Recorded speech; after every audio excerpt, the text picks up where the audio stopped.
ഹരേ കൃഷ്ണ കൃഷ്ണ കൃഷ്ണ ഹരേ ഹരേ, ഹരേ രാം രാം രാം ഹരേ ഹരേ. ഹരേ കൃഷ്ണ. നമുക്ക് ഇന്നത്തെ സത്സംഗം ആരംഭിക്കാം. ഭക്തരെല്ലാവരും ലൈവിൽ വരുന്നവരെ നമുക്കൊരു കീർത്തനം ചെയ്യാം.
Hare Rama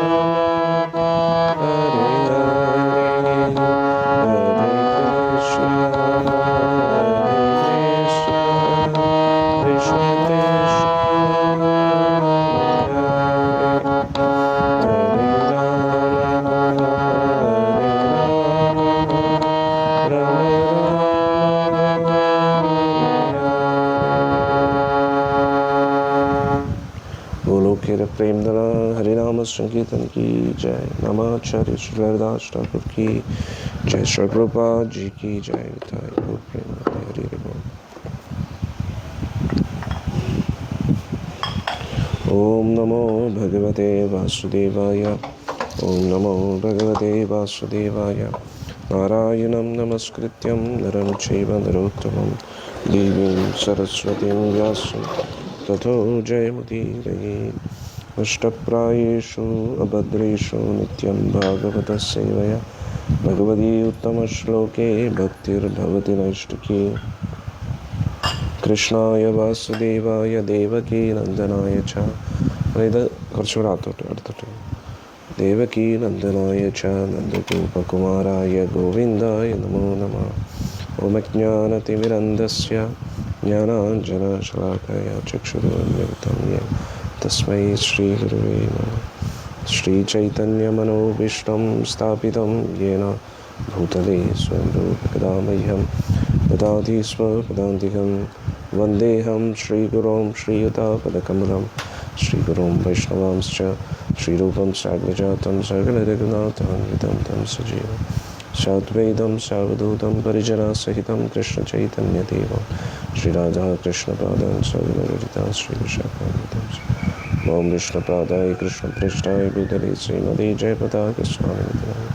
आचार्यपादाय निताय कृपप्रदायिने गौरकदादाय नमो विष्णुपादाय कृष्णपृष्ठाय भूतले श्रीमते भक्तिवेदान्तस्वामिनिति नामिने नमस्ते सारस्वते देवे गौरवाणी प्रचारिणे निर्विशेषशून्यवादी पाश्चात्यदेशतारिणे नमो विष्णुपादाय कृष्णपृष्ठाय भूतले श्रीमते भक्तिसिद्धान्तसरस्वती नामिने श्रीवार्षवानभि देवी दयिताय कृपाब्धे कृष्णसम्बन्धविज्ञानदायिने प्रभाविने माधुर्योज्ज्वल प्रेमाढ्य श्रीरूपानुगभक्तिदा श्रीगौरकरुणाशक्तिविग्रहाय नमोस्तुते।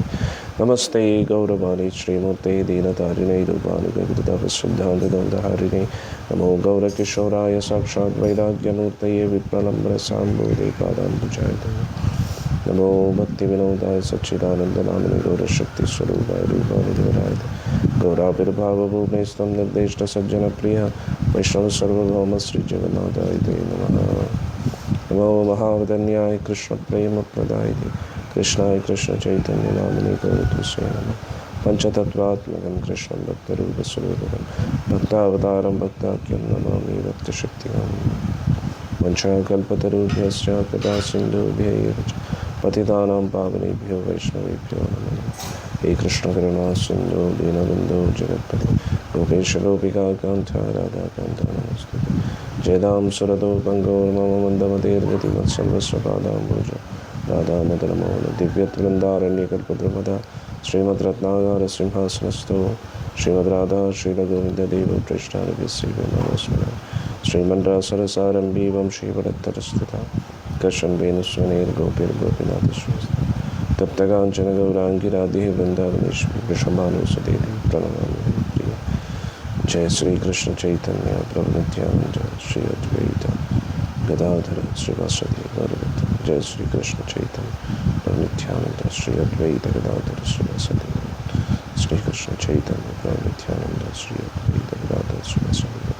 हरे कृष्ण कृष्ण कृष्ण हरे हरे राम राम राम हरे कृष्ण कृष्ण कृष्ण हरे हरे हरे राम राम हरे कृष्ण कृष्ण कृष्ण हरे हरे राम राम मुदं करोति वाचालं भङ्गुं लङ्कायते यत्कृपातमहं वन्दे श्रीगुरुं दीनतारिणं परमानन्दमाधवं श्रीचैतन्येश्वरं हरि ओं तत्सत्। हरे कृष्ण. നമുക്ക് സത്സംഗം ആരംഭിക്കാം.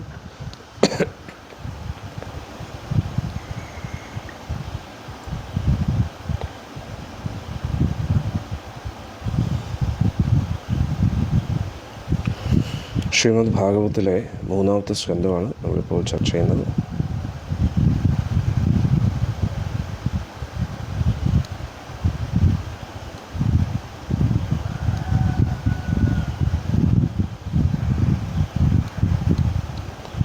വിദുരർ മൈത്രി ഋഷിയെടുത്ത് ചെന്നിട്ട് ഓരോരോ ചോദ്യങ്ങൾ ചോദിക്കുകയാണ് ഭഗവാനെക്കുറിച്ച്.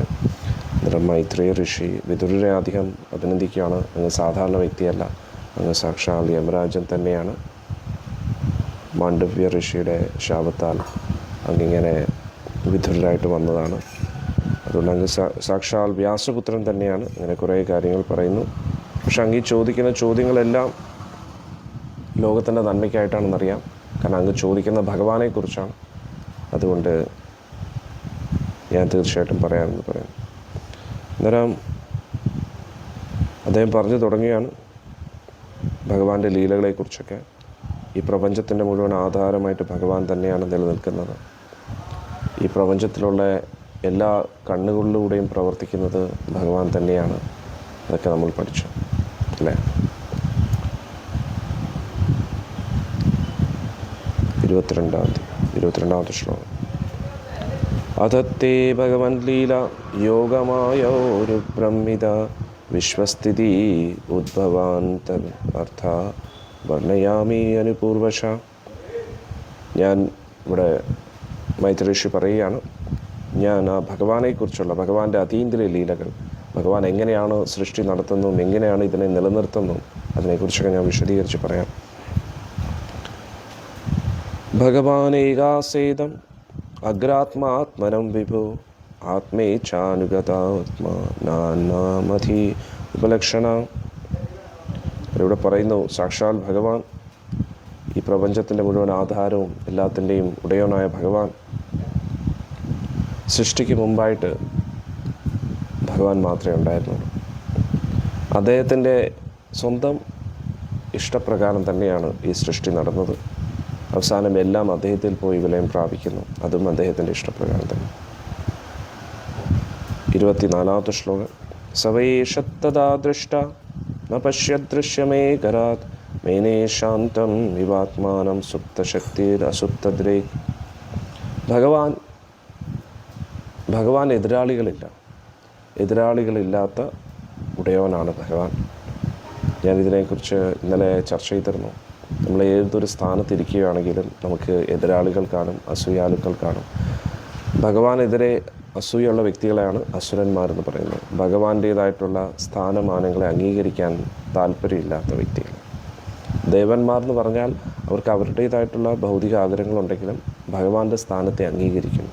അവരെയാണ് ദേവന്മാരെന്ന് പറയുന്നത്.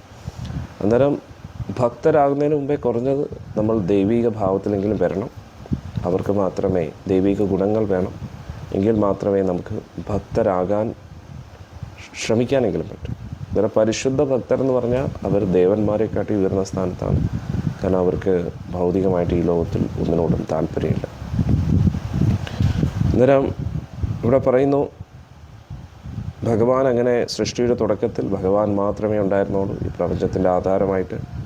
അന്നേരം ഭഗവാന് തോന്നി ആ അംശങ്ങളെല്ലാം പുറത്തു കൊണ്ടുവരണമെന്ന്. കാരണം സൃഷ്ടി അവസാനിച്ച് എല്ലാവരും ഭഗവാന്റെ ഉള്ളിൽ പ്രവേശിച്ചിരിക്കുകയാണ്.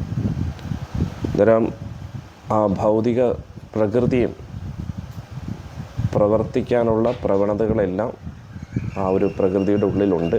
പക്ഷെ നിശ്ചലമായിട്ട് ഇങ്ങനെ നിൽക്കുകയാണ്. പക്ഷേ ആധ്യാത്മിക ശക്തി എപ്പോഴും ഉണ്ട്. അതായത് നമ്മളെപ്പോഴും പഠിക്കുന്ന ആധ്യാത്മിക ശക്തി, ഭൗതിക ശക്തി. ഭഗവാൻ ഇതിൻ്റെ രണ്ടിൻ്റെ ആധാരം.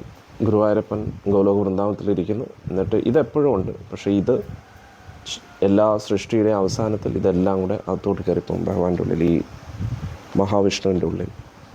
വീണ്ടും സൃഷ്ടി ആരംഭിക്കുമ്പോൾ ഭഗവാൻ വീണ്ടും ആ ബ്രഹ്മാണ്ടങ്ങളെ നോക്കുക, ആ ഒരു പ്രകൃതിയെ നോക്കുകയാണ്. അന്നേരം അത് പ്രവർത്തിച്ചു തുടങ്ങിയാണ്. 25ാമത്തെ ശ്ലോകം. സഭായേതസ്യ സംദൃഷ്ടോ ശക്തി സദസദാത്മിക മായാ നാമ മഹാഭാഗേ യേദം നിർമ്മമേ വിഭോ. ഇവിടെ പറയുന്നു, ഭഗവാൻ തന്നെയാണ് എല്ലാം കണ്ടുകൊണ്ടിരിക്കുന്നത്. എന്നിട്ട് ഭൗതിക പ്രകൃതിയാണ് ഭഗവാൻ കാണുന്ന വസ്തു. അന്നേരം എല്ലാത്തിൻ്റെയും കാരണം ഭൂതനായിട്ടുള്ളത് സാക്ഷാൽ ഭഗവാൻ തന്നെയാണ്. അതായത് ഭഗവാൻ ആ പ്രകൃതിയെ നോക്കുന്നു. ആ നോട്ടത്തിലൂടെ പ്രകൃതി പ്രവർത്തിച്ചു തുടങ്ങിയാണ്. ഇത് കൂടാതെ നമ്മുടെ എല്ലാവരുടെയും കണ്ണുകളിലൂടെ നമ്മളല്ല യഥാർത്ഥത്തിൽ കാണുന്നത്. ഭഗവാൻ തന്നെയാണ് എല്ലാം കണ്ടുകൊണ്ടിരിക്കുന്നതും എല്ലാം ചെയ്തുകൊണ്ടിരിക്കുന്നതും. നമ്മുടെ ആഗ്രഹപ്രകാരം ഭഗവാൻ ഈ ശരീരത്തെയും കണ്ണുകളെയും എല്ലാം പ്രവർത്തിപ്പിക്കുന്നു. എന്നിട്ട് നമുക്ക് അതിൻ്റെ അനുഭവം നമുക്ക് മനസ്സിൽ ഒരു തോന്നൽ നൽകുന്നു. അതായത് ഞാനാണ് കണ്ടുകൊണ്ടിരിക്കുന്നത്, ഞാനാണ് രുചിക്കുന്നത്, ഞാനാണ് കേൾക്കുന്നത് എന്നൊരു എക്സ്പീരിയൻസ് കിട്ടുന്നു. പക്ഷേ യഥാർത്ഥത്തിൽ അതായത് ഈ മനസ്സിൻ്റെ ചിന്തകളാണ്. ഇപ്പോൾ നമ്മളൊരു വസ്തുവിനെ കാണുകയാണെങ്കിൽ അന്നേരം ഈ കണ്ണുകളിലൂടെ ആ വസ്തുവിനെ നമ്മൾ കണ്ടുകൊണ്ടിരിക്കുന്നു. അന്നേരം ആ വസ്തു എന്താണെന്ന് നമ്മുടെ മനസ്സിൽ ഇങ്ങനെ ചിന്തിക്കുന്നു.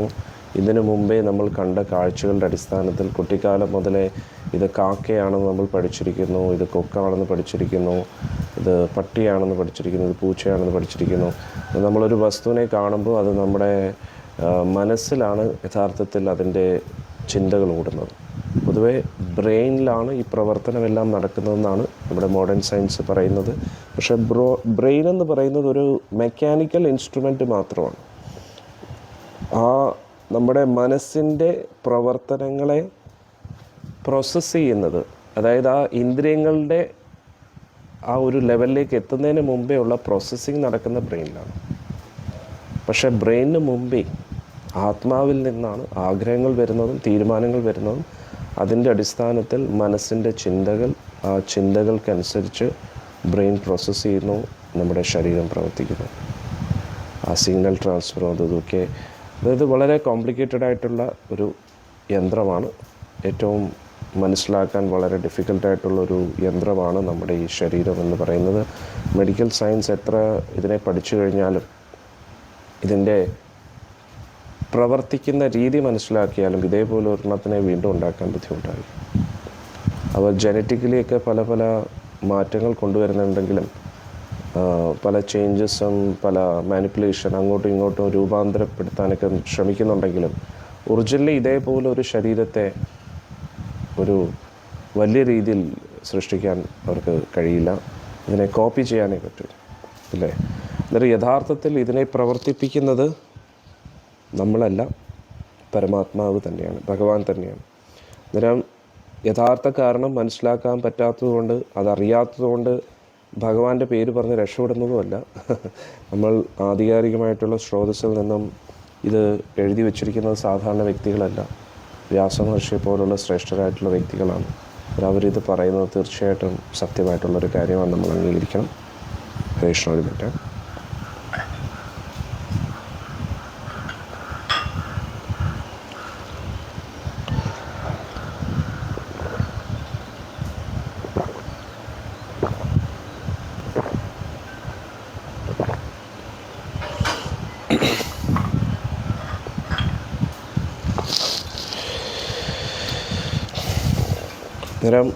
ഇന്നലെ നമ്മൾ ചർച്ച ചെയ്തതുപോലെ എല്ലാ ഇന്ദ്രിയങ്ങളിലൂടെയും പ്രവർത്തിക്കുന്നത് ഭഗവാനാണ്.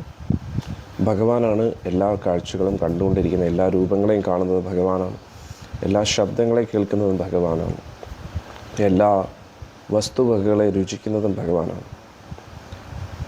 ഭഗവാൻ ഇതിനെയൊന്നും പ്രവർത്തിപ്പിച്ചില്ല എങ്കിൽ ഇതൊന്നും പ്രവർത്തിക്കത്തില്ല. ഇത് പ്രവർത്തനരഹിതമായിട്ട് തന്നെ അങ്ങനെ തന്നെ നിലനിൽക്കും. പക്ഷേ നമ്മുടെ ആഗ്രഹത്തിനൊത്ത് നമ്മൾ ആത്മീയമായിട്ടുള്ളൊരു ജീവിതം നമ്മൾ ആഗ്രഹിക്കുന്നില്ല. നമുക്ക് ഈ ഭൗതിക ജീവിതത്തിനോടാണ് താല്പര്യം. അതുകൊണ്ട് ഇതിൽ തന്നെ തുടരാനാണ് നമുക്ക് താല്പര്യം.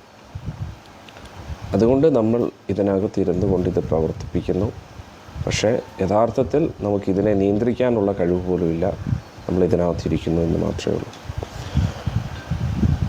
ഇവിടെ പറയുന്നു, ഏറ്റവും ഭാഗ്യശാലിയായ വിധവരെ അവർ പറയുന്നു മൈത്രി ഋഷി. ഈ ഒരു ബാഹ്യമായിട്ട് നമ്മൾ കാണുന്ന ഈ ലോകം, സൃഷ്ടി, ഇതിനെ തന്നെയാണ് മായ എന്ന് പറയുന്നത്. ആ ഒരു മായാശക്തിയിലൂടെ മാത്രമാണ് ഈ ഒരു നമ്മൾ ഈ കാണുന്ന പ്രപഞ്ചം നമ്മുടെ മുമ്പിൽ പ്രകടമാകുന്നത്. കാലവൃത്യാതുമായാം ഗുണമയം മദോക്ഷജ പുരുഷേനാത്മഭൂതേന വീര്യം അതത്ത വീര്യവാൻ. ഇവിടെ പറയുന്നു, ഭഗവാൻ പരമോന്നതമായിട്ടുള്ള പുരുഷാവതാരത്തിലൂടെ. എന്താണ് ഈ പുരുഷാവതാരം? കാരണോദകശായ വിഷ്ണു. ഞാൻ പറഞ്ഞു 3 വിഷ്ണു രൂപങ്ങൾ. കാരണജലത്തിൽ ശയിക്കുന്ന വിഷ്ണു, ഗർഭജലത്തിൽ ശയിക്കുന്ന വിഷ്ണു, പിന്നെ ക്ഷീരസാഗരത്തിൽ ശയിക്കുന്ന വിഷ്ണു. അങ്ങനെ 3 വിഷ്ണു രൂപങ്ങളാണുള്ളത്. അന്നേരം ഈ 3 വിഷ്ണു രൂപങ്ങളിലൂടെയാണ് ഭഗവാൻ സൃഷ്ടി നടത്തുന്നത്. അന്നേരം ഇവിടെ പ്രഥമ പുരുഷാവതാരം, അതാണ് കാരണജലത്തിൽ ശയിക്കുന്ന മഹാവിഷ്ണു. ആ കാരണവശായ വിഷ്ണു എന്ന് പറയുന്നത് ഇവിടെ പറയുന്നത് കാലവൃത്യാത്തുമായാം ഗുണമയം അധോക്ഷജ പുരുഷേന ആത്മഭൂതേന. അതായത് ഭഗവാനിൽ നിന്ന് വരുന്ന ഒരു വിസ്തരണം. വീര്യം ആദത്ത വീര്യവാൻ. അന്നേരം ഭഗവാനാണ് ഈ ഭൗതിക പ്രകൃതിയുടെ ഉള്ളിൽ ജീവാത്മാക്കളെ നിറയ്ക്കുന്നത്.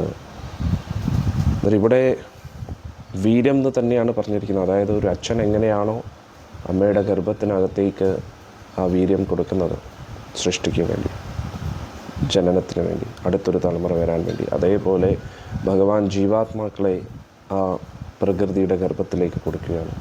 അതിലൂടെയാണ് പ്രഥമ സൃഷ്ടി നടക്കുന്നതെന്ന് പറയുന്നു. എന്നിട്ട് എങ്ങനെയാണോ അച്ഛൻ ആ ഒരു ബീജത്തെ അമ്മയുടെ ഗർഭത്തിൽ കൊടുത്തതിന് ശേഷം കുറച്ച് സമയം കഴിയുമ്പോൾ, ഒരു 10 മാസമൊക്കെ കഴിയുമ്പോൾ ആ ഒരു ബീജം ഒരു കുഞ്ഞായി പുറത്തു വരുന്നത്, അതേപോലെ ഭഗവാൻ ആ പ്രഥമ ബീജത്തെ കൊടുത്തു. പിന്നെ കാലശക്തിയുടെ അധീനതയിൽ അത് ക്രമേണ രൂപാന്തരപ്പെട്ട് സൃഷ്ടി നടക്കുകയാണ്. അത് ആ ബീജാവസ്ഥ, അഹം ബീജപ്രദ പിത എന്ന ഭഗവത്ഗീതയിൽ ഭഗവാൻ പറയുന്നുണ്ട്. അത് തന്നെയാണ് ഇവിടെയും പറയുന്നത്. ഭഗവാനാണ് ആ ബീജം നൽകിയിരിക്കുന്നത്. അതായത് ആ ജീവാത്മാക്കളെ കൊണ്ട് ഈ ഭൗതിക പ്രകൃതിയുടെ ഉള്ളിൽ ജീവാത്മാക്കൾക്ക് വരാനുള്ള ഒരു അവസരം നൽകുന്നത് ഭഗവാനാണ്. അന്നേരം ഒന്നാലോചിച്ച് നോക്കൂ, നമ്മൾ ജീവാത്മാക്കൾ ഭഗവാന്റെ അംശമാണ്, ഭഗവാന്റെ ബീജമാണ്. അതുകൂടാതെ ഈ പ്രകൃതി ഭഗവാന്റേതാണ്. അന്നേരം നമ്മൾ എന്താ ചെയ്യേണ്ടത്? അദ്ദേഹത്തിൻ്റെ സേവനമാണ് ചെയ്യേണ്ടത്. അതല്ലാതെ നമ്മൾ നമ്മുടേതായിട്ടുള്ള രീതിയിൽ ആസ്വാദനത്തിന് വേണ്ടി ഇങ്ങനെ ജീവിക്കുന്നു, നമ്മൾ ചിന്തിക്കുന്നു അത് ആസ്വാദനമാണെന്ന്. എന്തുകൊണ്ട്? രജോ ഗുണത്തിൻ്റെയും തമോ ഗുണത്തിൻ്റെയും പ്രഭാവത്താൽ. കാരണം പുറം ലോകത്തുള്ള വ്യക്തികൾക്ക് ഒരിക്കലും ഇതൊന്നും സുഖമല്ല എന്ന് ഒരിക്കലും മനസ്സിലാക്കാൻ പറ്റത്തില്ല. അവരെ സംബന്ധിച്ചിടത്തോളം സുഖം എന്ന് പറഞ്ഞാൽ ഭക്ഷണം കഴിക്കുക, നന്നായി ഉറങ്ങുക, ലൈംഗികബന്ധത്തിൽ ഏർപ്പെടുക. എന്നിട്ട് ഇതിന് തടസ്സമായിട്ട്, അതായത് ഭക്ഷണത്തിനോ ഉറക്കത്തിനോ ലൈംഗികബന്ധത്തിനോ ആരെങ്കിലും തടസ്സപ്പെടുത്തുകയാണെങ്കിൽ അവരുമായിട്ട് അടികൂടുക. ഇതിനെയാണ് ഈ ലോകത്തിലെ ആസ്വാദനം എന്ന് പറയുന്നത്. അന്നേരം ഈ ഒരു 4 പ്രവണതയല്ലാതെ ഇതിനപ്പുറം അവർക്കൊന്നും ചിന്തിക്കാൻ കഴിയില്ല. നമ്മൾ പറയുന്ന കാര്യങ്ങളൊക്കെ അവർക്ക് മനസ്സിലാക്കാൻ കഴിയില്ല. പക്ഷെ കുറഞ്ഞ പക്ഷം നമ്മൾ ഭക്തരെങ്കിലും ഇത് മനസ്സിലാക്കണം. അതുകൊണ്ടാണ് അസത്സംഗത്യാഗ എന്ന് പറയുന്നത്. സത്സംഗം എത്രത്തോളം ഇമ്പോർട്ടൻ്റ് ആണോ അത്രത്തോളം ഇമ്പോർട്ടൻ്റ് ആണ് അസത്സംഗത്യാഗം. ചൈതന്യ മഹാപ്രഭു പറയുകയാണ്, അസത്തുക്കളുമായിട്ടുള്ള സംഘം വർജിക്കുക. നമ്മൾ അവരിൽ നിന്നും എന്ത് പ്രതീക്ഷിച്ചിട്ടാണെങ്കിലും അവരുടെ കൂട്ടുകൂടി ചേർന്ന് നിൽക്കുന്നത് വലിയ റിസ്ക്കാണ്. കാരണം നമ്മുടെ ഉള്ളിലുള്ള ആ ഭക്തി ബീജത്തെ നശിപ്പിക്കാൻ വേറൊന്നും വേണ്ട. നമ്മുടെ ഉള്ളിലുള്ള ആ വിശ്വാസത്തെയും ഭക്തിയെ നശിപ്പിക്കാൻ വേറൊന്നും വേണ്ട. അതുകൊണ്ട് അവരിൽ നിന്ന് കിട്ടുന്നത് ചിലപ്പോൾ ഇത്രയൊരു ലാഭമായിരിക്കും. കുറച്ച് കാശ് കിട്ടും, അല്ലെങ്കിൽ കുറച്ച് പിടിപാടുകൾ കിട്ടും. അവർക്ക് എന്നെ അറിയാം, ഇവർക്ക് എന്നെ അറിയാം. ആർക്ക് നമ്മളെ അറിഞ്ഞാലും ഭഗവാന് നമ്മളെ അറിഞ്ഞില്ലെങ്കിൽ പിന്നെ കാര്യമില്ല. ഇനി മുന്നോട്ട് എന്തെങ്കിലും ഒരു ആവശ്യം വരുമ്പോൾ ആ വ്യക്തി എന്നെ സഹായിക്കും, ആ ഒരു പ്രതീക്ഷയും വേണ്ട. അവരെല്ലാവരും സ്വാർത്ഥരാണ്. അതുകൊണ്ട് താൽക്കാലിക ലാഭത്തിന് വേണ്ടി അസത്തുക്കളുമായിട്ടുള്ളൊരു സംഘം കൂട്ടുകെട്ട് ഒരിക്കലും നല്ലതല്ല. അത് വലിയൊരു വിനാശത്തിലേക്കാണ് പോകുന്നത്. അസത്ത് എന്ന് പറഞ്ഞാൽ എപ്പോഴും നാശത്തിലേക്ക് പോകുന്ന ഒരു വിഭാഗമാണ്. സത്സംഗം എന്ന് പറഞ്ഞാൽ ആ ഒരു ഉയർച്ചയിലേക്കുള്ള യാത്ര. അതുകൊണ്ട് ഭക്തരോട് എൻ്റെ താഴ്മയായിട്ടുള്ള അപേക്ഷയാണ്, പ്രത്യേകിച്ച് ദീക്ഷ എടുത്ത ഭക്തർ, ബ്രാഹ്മൺ ദീക്ഷ എടുത്ത ഭക്തർ ശ്രദ്ധിക്കുക.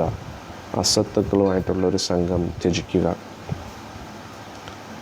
അസത്സംഗം എന്ന് പറഞ്ഞാൽ എന്താ? അവരുടെ കൂട്ടത്തിലിരുന്ന് കുറേ നേരം സംസാരിക്കുന്നത്. ഇപ്പോൾ നമ്മൾ ഭക്തിയിലില്ലാത്തവരുമായിട്ട് വ്യാവഹാരിക ലോകത്തിൽ ഇടപെടുകയാണെന്നിരിക്കട്ടെ. നമ്മളൊരു വ്യക്തി നമ്മുടെ മുമ്പിൽ ഇരിക്കുമ്പോൾ നമുക്കൊരു കാര്യം സംസാരിക്കാതിരിക്കാൻ പറ്റത്തില്ല. കാരണം എന്ത് പറ്റും? അവർക്കൊരു ഇൻസൾട്ട് ആവുമെന്ന് തോന്നും. അതായത് നമ്മൾ എന്തിനെക്കുറിച്ചായിരിക്കും സംസാരിക്കുന്നത്? തീർച്ചയായിട്ടും ഭഗവാനെക്കുറിച്ചല്ല, അവർക്ക് ഇഷ്ടമുള്ള വിഷയത്തെക്കുറിച്ച് അവരെ ഇമ്പ്രസ് ചെയ്യാൻ നോക്കും. അന്നേരം നമ്മുടെ നാവ് അശുദ്ധമായി. ഇനി അവർ ലൗകിക കാര്യങ്ങളൊക്കെ പറയും, അതിൽ നമുക്കൊരു ഇൻട്രസ്റ്റ് ഉണ്ടെന്ന് അവരെ ബോധ്യപ്പെടുത്തണം. അന്നേരം നമ്മൾ ശ്രദ്ധയോടുകൂടി അതൊക്കെ കേൾക്കേണ്ടി വരും. എന്നിട്ട് നമ്മുടേതായിട്ടുള്ളൊരു അഭിപ്രായം പറയേണ്ടി വരും. അവരെന്തിനെക്കുറിച്ചായിരിക്കും? നന്നായി തിന്നുന്നതിനെക്കുറിച്ചായിരിക്കും പറയുന്നത്. അത് നമ്മൾ ആസ്വദിച്ച് അവരെയും തിരിച്ച് അതിനനുസരിച്ച് പറയേണ്ടി വരും. അല്ലെങ്കിൽ അവർ ലൈംഗിക ബന്ധത്തിനെക്കുറിച്ച് പറയുമ്പോൾ നമുക്കത് എതിർത്തൊന്നും പറയാൻ പറ്റത്തില്ല, പക്ഷേ അത് കേട്ടിരിക്കേണ്ടി വരും. അന്നേരം മാലിന്യം അകത്തോട്ട് കയറും. അന്നേരം താൽക്കാലിക ലാഭത്തിന് വേണ്ടി അതൊന്നും ചെയ്യരുത്. അത് വലിയ മണ്ണത്തരമാണ്. എന്തോ പറയത്തില്ല, അല്പലാഭം പെരും ഛേദകം എന്നൊക്കെ പറയുന്ന പോലെ ഒരു ചെറിയ ലാഭത്തിന് വേണ്ടി നമ്മൾ നമ്മുടേതായിട്ടുള്ള ജീവിതത്തെ തുലയ്ക്കരുത്, നമ്മുടെ ബോധത്തെ നശിപ്പിക്കരുത്. ഒരു ചെറിയ വിഷം മതി ഒരു ജലസംഭരണിയെ മുഴുവൻ നശിപ്പിക്കാൻ വേണ്ടി.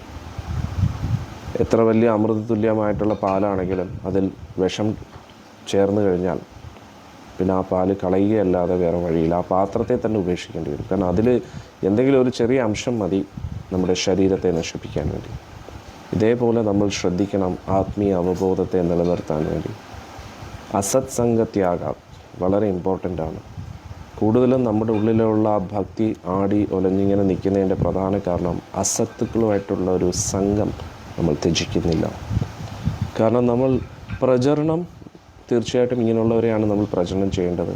പക്ഷെ പ്രചരണം അങ്ങനെയല്ല ചെയ്യേണ്ടത്. അവരുടെ കൂട്ടത്തിൽ ഇരുന്ന് അവർ പറയുന്ന എല്ലാ മണ്ടത്തരങ്ങളും അംഗീകരിച്ച് അതല്ല പ്രചരണം എന്ന് പറയുന്നത്. അവരുടെ കൂട്ടത്തിൽ നിൽക്കുക, പക്ഷെ എന്തിനു വേണ്ടി?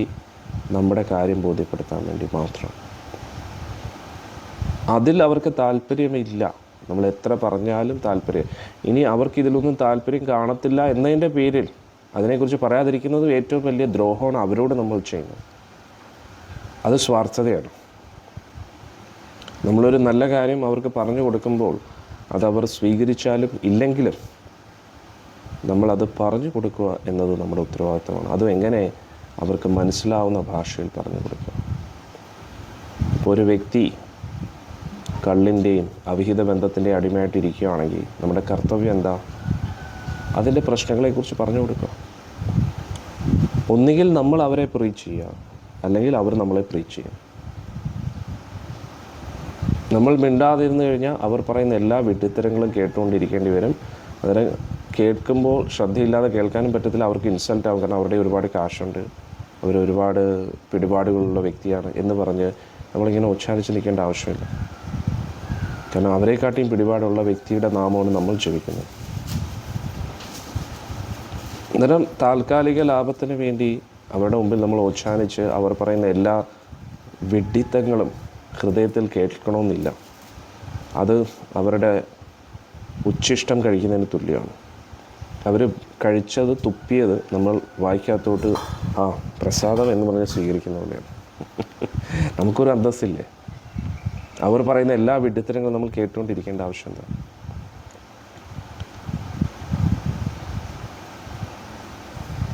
Mataji പറയുന്നു, but they don't listen at all and they stop me and avoid the topic in front of me. So if they are not interested, why we should be interested in their topics?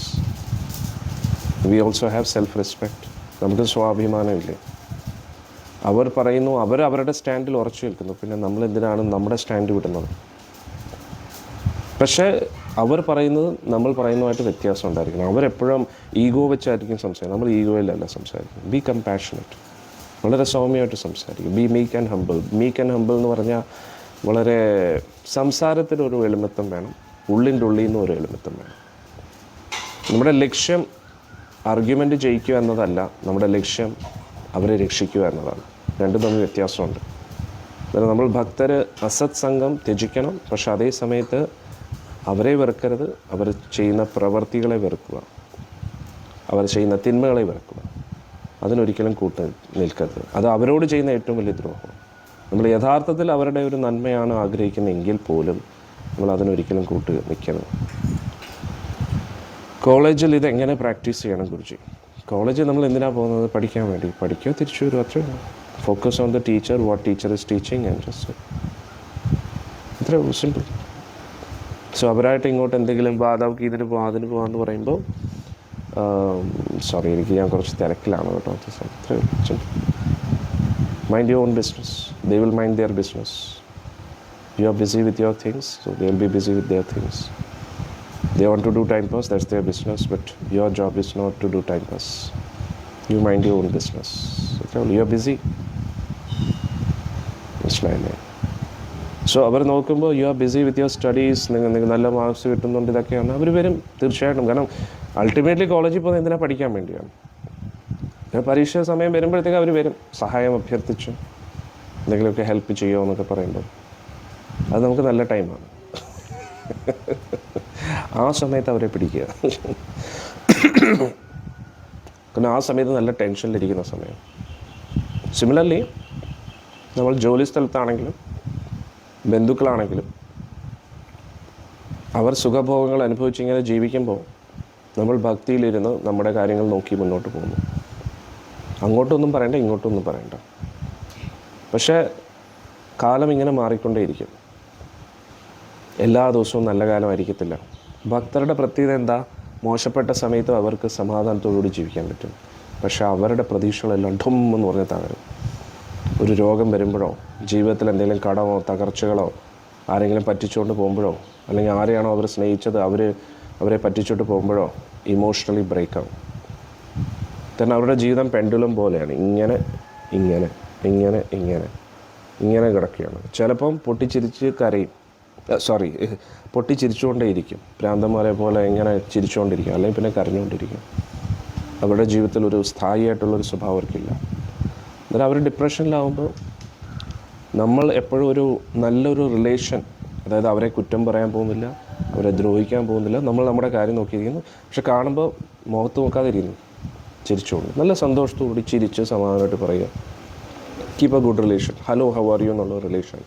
അന്നേരം ആ ഒരു bridge അവർക്ക് ഉണ്ടായപ്പോൾ അവർക്കൊരു പണി കിട്ടുമ്പോൾ തീർച്ചയായിട്ടും നിങ്ങളുടെ അടുത്ത് വരും. That's the right time to preach.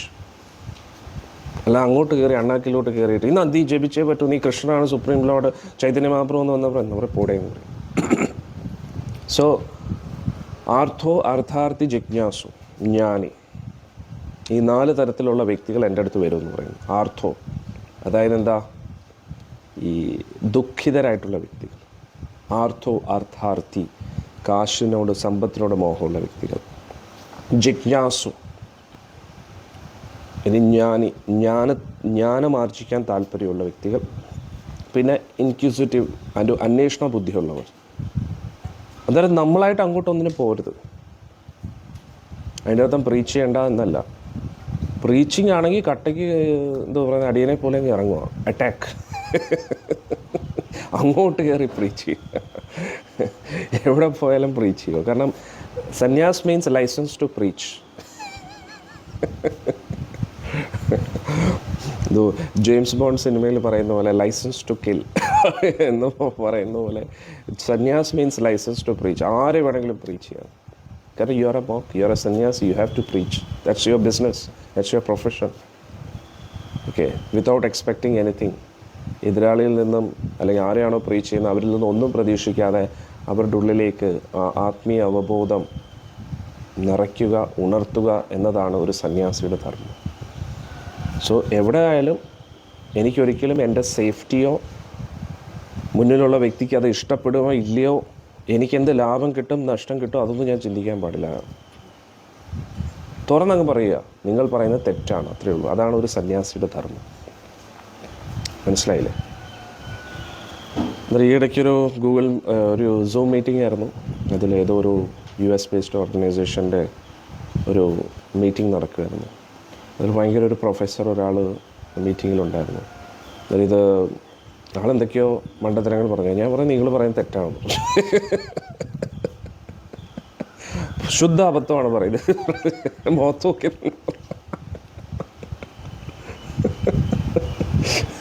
പിന്നല്ലാതെ എത്ര വലിയ പ്രൊഫസറാണെങ്കിൽ മണ്ടത്തരം പറഞ്ഞാൽ പിന്നെ എന്താ പറയുന്നത്? ചോദ്യം ഇതായിരുന്നു, what does Hinduism say about transgenders? അന്നേരം ഈ നപുംസകങ്ങളെക്കുറിച്ച് സനാതന ധർമ്മത്തിൽ എന്താ പറയുന്നതെന്ന് ചോദിച്ചു. അതൊരാൾ പറയുന്നു ശാസ്ത്രങ്ങളിലും അങ്ങനെയൊക്കെ ഉണ്ട്, കിം പുരുഷന്മാരൊക്കെ നപുംസകങ്ങളായിരുന്നു എന്ന് പറഞ്ഞു, ഗന്ധർവന്മാരൊക്കെ നപുംസകങ്ങളായിരുന്നു. ഞാൻ പറഞ്ഞു എന്തുകൂടെ പറയുന്നത്, എന്ത് വെഡിത്രം. കിം പുരുഷന്മാരൊന്നും നപുംസകമല്ല, they are most qualified human beings. പിന്നെ എന്തൊക്കെയോ വിഡ്ഢിത്തം പറഞ്ഞു. എന്നിട്ട് പറഞ്ഞ രാമായണത്തിൽ ഇത് പറയുന്നുണ്ട്. ഞാൻ ചോദിച്ചു രാമായണത്തിൽ എവിടെയാണ് അത് പറഞ്ഞിട്ടുള്ളത്, ആ ശ്ലോകം പറയാൻ പറഞ്ഞു. ഞാൻ പറഞ്ഞു അത് ഞാൻ തെലുങ്ക് രാമായണം വായിച്ചു, വാൽമീകി തെലുങ്കിലല്ലല്ലോ രാമായണം എഴുതിയത്.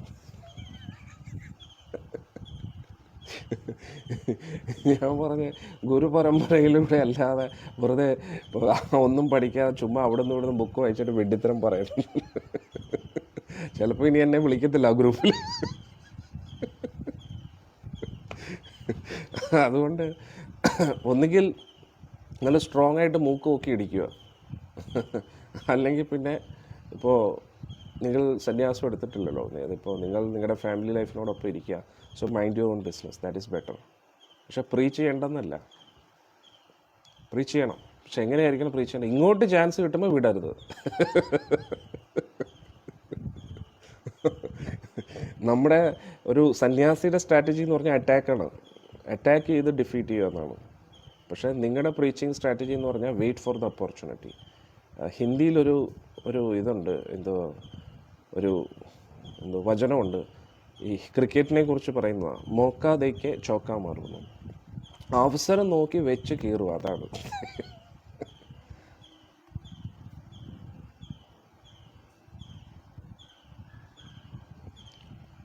ഒരു ദീപ മാതാജി പറയുന്നു, ഈശ്വര വിശ്വാസത്തിൽ നിന്നും പ്രേയർസിൽ നിന്ന് കിട്ടുന്ന ഇന്നർ പീസ് പറഞ്ഞറിയിക്കാൻ പറ്റാത്ത ഫീൽ. അത്രയേ ഉള്ളൂ. Be happy with your Krishna consciousness. നമ്മുടെ ഭക്തിയിൽ നമ്മൾ സന്തുഷ്ടരായിട്ടിരിക്കുക.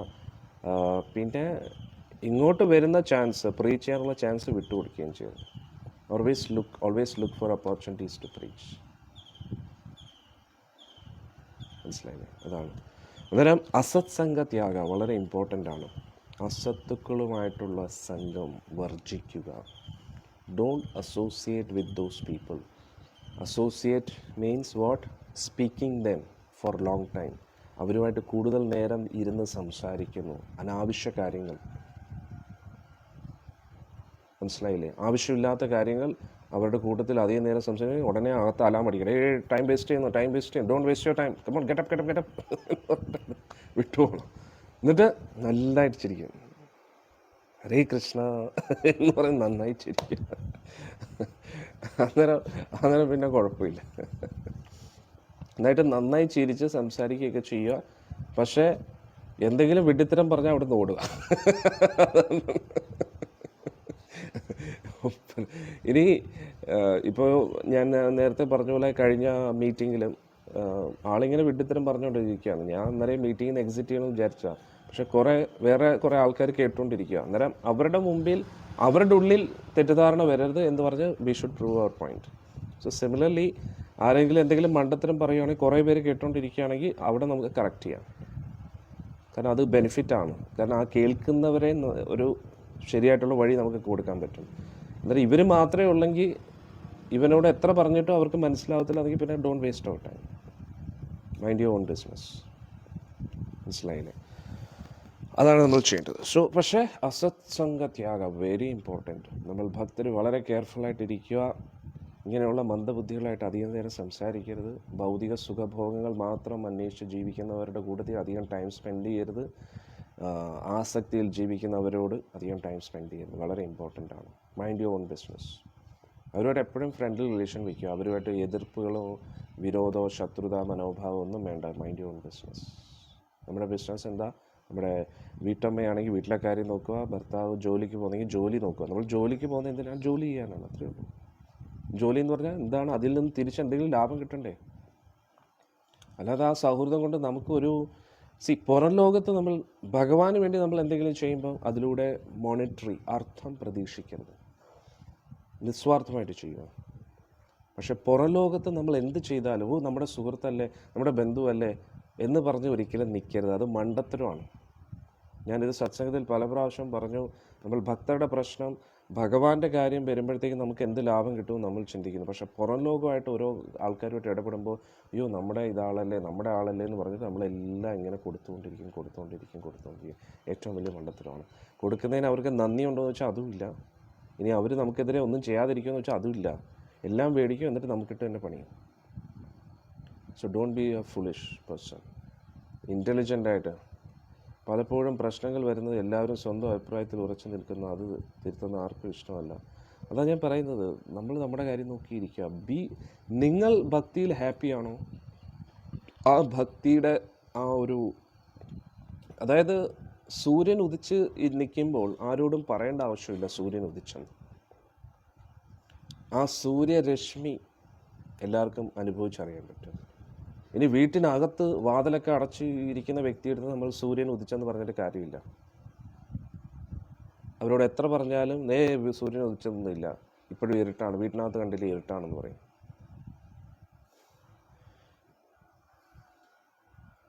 ഒരു ദീപമാതി ചോദിക്കുന്നു, ഗുരുജി ഈശ്വര വിശ്വാസം കുട്ടികളിൽ എങ്ങനെ വളർത്താൻ പറ്റും? നിർബന്ധിച്ച് ചെയ്യിപ്പിക്കുന്നതിൽ പ്രയോജനമില്ലല്ലോ. അതിന് നമ്മൾ തുടക്കം മുതലേ സ്റ്റാർട്ട് ചെയ്യണം. വിത്ത് അവിടെ മുതലേ തുടങ്ങണം. മനസ്സിലായില്ലേ? ഒരു ഇത് പറയുന്നേ, മാവിൻ്റെ ബീജമാണെങ്കിൽ അവസാനം വളരുമ്പോൾ മാവ് തന്നെ വരും. ഒരു പ്ലാവിൻ്റെ ബീജമാണെങ്കിൽ അതിൽ നിന്ന് പ്ലാവ് മാത്രമേ വരൂ. അതുകൊണ്ട് ബീജം മുതലേ ശ്രദ്ധിക്കണം. ബീജത്തിൽ നമുക്കൊന്നും ശ്രദ്ധിക്കാൻ പറ്റിയില്ല എങ്കിൽ പിന്നെ we can try our best എന്നേ പറയാൻ പറ്റും. അതായത് ഒരു അച്ഛനോ അമ്മയും ഒന്നിക്കുന്ന സമയത്ത് രണ്ടുപേരുടെയും അവബോധം എന്താണോ അതിനനുസരിച്ചുള്ള കുട്ടിയായിരിക്കും വരുന്നത്. ഇനി അടുത്ത നമ്മുടെ ചാൻസ് എന്ന് പറഞ്ഞാൽ ഒരു 6 വയസ്സ് വരെ മാക്സിമം സ്പിരിച്വൽ അറ്റ്മോസ്ഫിയർ ആംബിയൻസ് കൊടുക്കുക.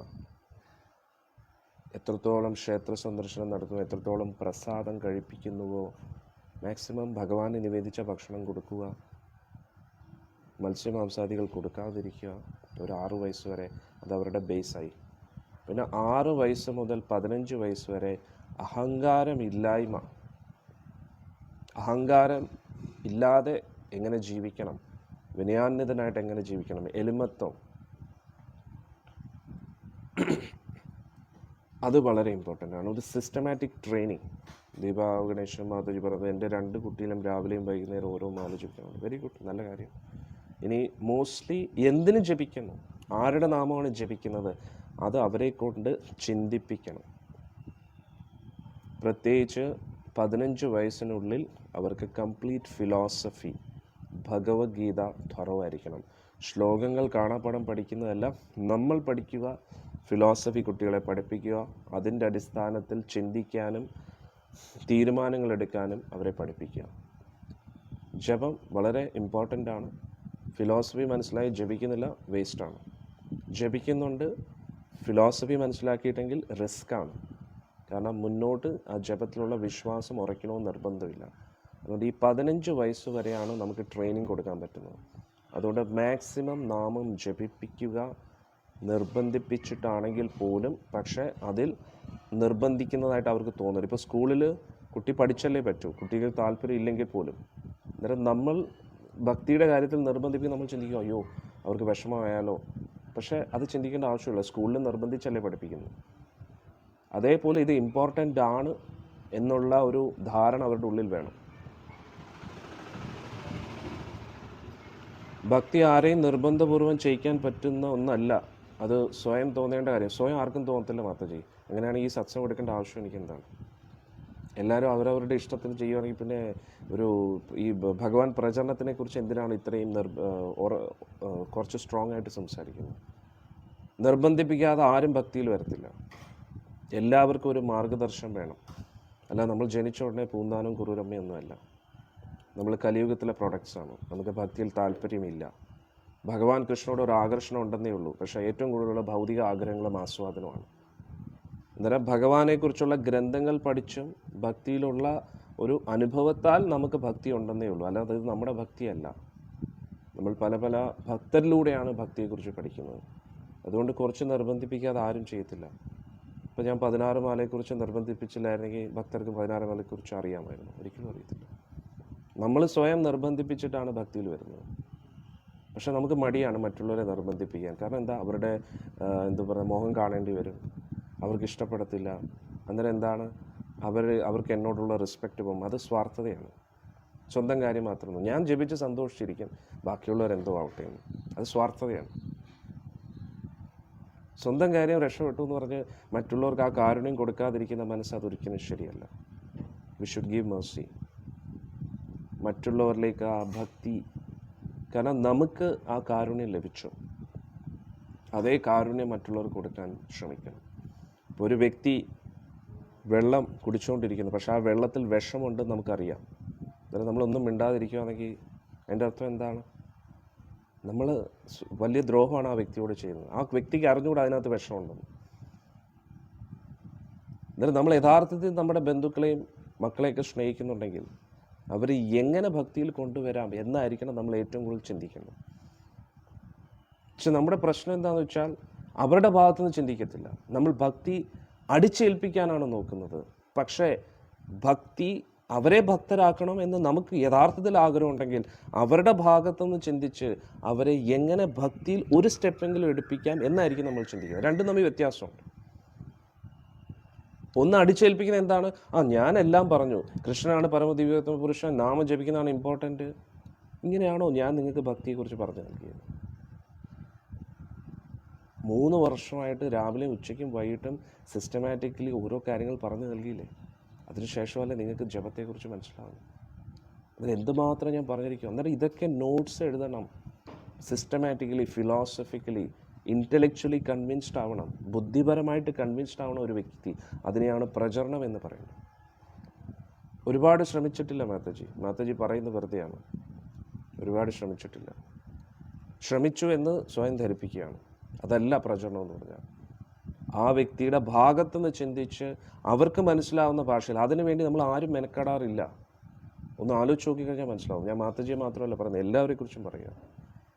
നമുക്ക് യഥാർത്ഥത്തിൽ ഒരാളെ ഭക്തനാക്കാൻ താല്പര്യമുണ്ടെങ്കിൽ അവരുടെ ഭാഗത്തുനിന്ന് ചിന്തിച്ച് അവർക്ക് വേണ്ടി ശ്രമിച്ചുകൊണ്ടേയിരിക്കും. അതങ്ങനെയല്ല ശ്രമം എന്ന് പറഞ്ഞു കഴിഞ്ഞാൽ. അവരുടെ ഭാഗത്ത് ചിന്തിച്ച്, ഇപ്പം ഞാൻ പ്രചരണം ചെയ്യുന്ന സമയത്ത് ഒരാളുടെ പുറമെ എനിക്ക് നിൽക്കേണ്ട ആവശ്യമില്ല. കാരണം എന്താ, എനിക്ക് ആ വ്യക്തിയായിട്ടൊരു ബന്ധമില്ല, ഒരു ഭൗതിക ബന്ധമില്ല. പക്ഷെ നിങ്ങൾക്കൊരു രക്തബന്ധമുണ്ട്. അന്നേരം ആ ബന്ധത്തിൻ്റെ അടിസ്ഥാനത്തിൽ നിങ്ങൾക്ക് നിർബന്ധിപ്പിച്ചാലും അവരത് സ്വീകരിക്കാൻ തയ്യാറാകും.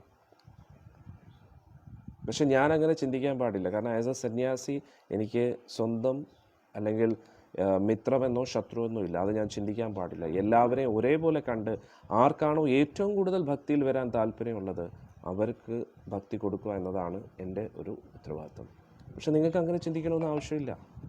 കാരണം പ്രത്യേകിച്ച് നിങ്ങളുടെ ആ ബന്ധുമിത്രാദികൾ എന്ന് പറഞ്ഞാൽ നിങ്ങൾ നല്ലൊരു ബന്ധം അവരുമായിട്ട് നിലനിർത്തേണ്ടത് വളരെ അത്യാവശ്യമാണ്. കാരണം അവരെ ഏറ്റവും കൂടുതൽ നോക്കാൻ പോകുന്നത് നമ്മുടെ സ്വഭാവം. ഒരിക്കലും നമ്മൾ പറയരുത് നമ്മൾ ശ്രമിച്ചു എന്ന്. നമ്മൾ ശ്രമിച്ചു, പക്ഷെ നമ്മൾക്ക് ഇഷ്ടമുള്ള രീതിയിൽ പറഞ്ഞല്ലോ, ഞാൻ അവർക്ക് പറഞ്ഞു കൊടുത്തു എന്ന് നമ്മൾ ധരിച്ചുകൊണ്ടിരിക്കുകയാണ്. അങ്ങനെയല്ല ഭക്തി പ്രചരണം ചെയ്യേണ്ടത്. അവരുടെ ഭാഗത്തുനിന്ന് ഇപ്പോൾ ഞാൻ പല പ്രാവശ്യവും സത്സംഗത്തിൽ പറഞ്ഞു, നഴ്സറി പഠിക്കുന്ന കുട്ടികൾക്ക് 10ാം ക്ലാസ്സിലെ കാര്യങ്ങൾ പറഞ്ഞാൽ എങ്ങനെ മനസ്സിലാവും? നമ്മൾ നമ്മുടെ ജോലി ഒതുക്കാൻ നോക്കുകയാണ്. ഇപ്പോഴും ഞാൻ സത്സംഗത്തിൻ്റെ ഇത്രയും കാലമായിട്ട് സത്സംഗം കേൾക്കുന്നു. ഞാൻ സത്സംഗത്തെക്കുറിച്ച് എന്തെങ്കിലും ഒരു ചോദ്യം ചോദിച്ചാൽ പറയാൻ അറിഞ്ഞുകൂടാ ഭക്തർക്ക്. എന്തുകൊണ്ട്? ചിന്തിക്കുന്നില്ല. നമ്മൾ നമ്മുടെ ഭക്തി ആസ്വദിച്ചിരിക്കുകയാണ്, മെനക്കെടാൻ തയ്യാറല്ല. ഭഗവാന്റെ തത്വം നമ്മൾ സ്വയം മറ്റൊരാൾക്ക് പറഞ്ഞു കൊടുക്കാനുള്ള ഒരു നോളജ് നമുക്കില്ല. എന്നിട്ട് നമ്മൾ അതിന് കാരണം പറയുന്നത് എന്തായിരിക്കും? കേട്ട് കഴിഞ്ഞാൽ ഒന്നും ഓർമ്മയിരിക്കത്തില്ല എന്ന്. അതെങ്ങനെ ഓർമ്മയില്ലാതിരിക്കുന്നത്? നമ്മൾ ഓർക്കാൻ ശ്രമിക്കുന്നില്ല. ഓർക്കാൻ ശ്രമിച്ചെങ്കിലല്ലേ ഓർമ്മ വരും. ഇപ്പോൾ ഈ ക്ലാസ് കഴിഞ്ഞതിന് ശേഷം ഒന്ന് മെനക്കെട്ടിരുന്ന് ആലോചിക്കണം എന്തൊക്കെയാണ് പറഞ്ഞതെന്ന്.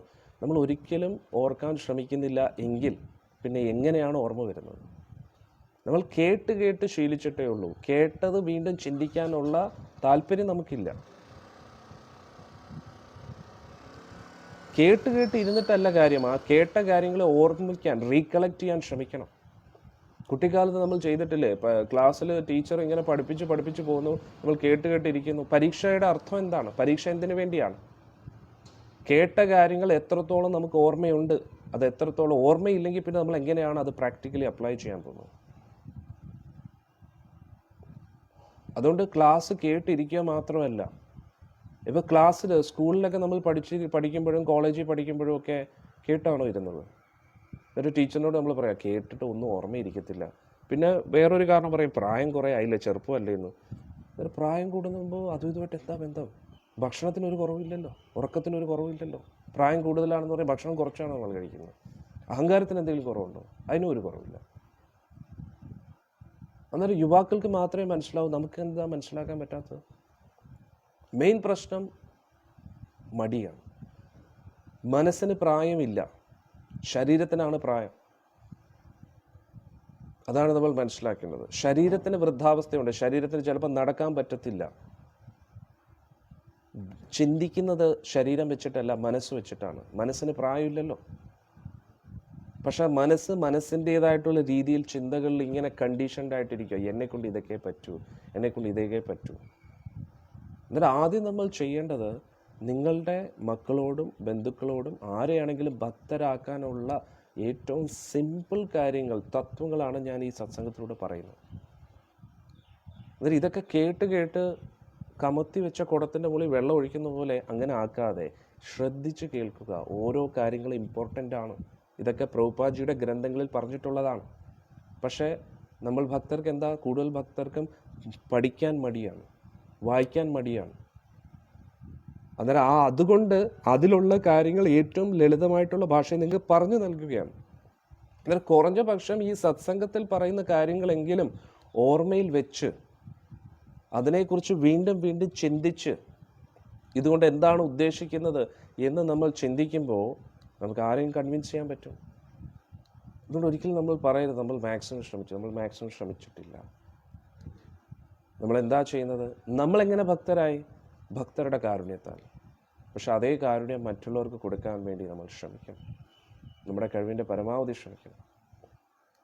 നമ്മൾ കുറേ ശ്രമിച്ചു, അവർക്ക് താല്പര്യമില്ല എന്ന് പറഞ്ഞ് നമ്മൾ വിട്ടു കൊടുക്കുകയാണെങ്കിൽ എൻ്റെ അർത്ഥം നമുക്ക് അവരോട് യഥാർത്ഥ സ്നേഹമില്ല എന്നാണ്.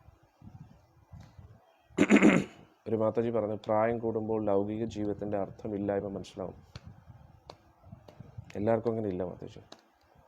അങ്ങനെ നമുക്ക് അർത്ഥം മനസ്സിലായി കഴിഞ്ഞാൽ നമുക്ക് എല്ലാത്തിനോടുള്ള ആസക്തി കുറയത്തില്ല.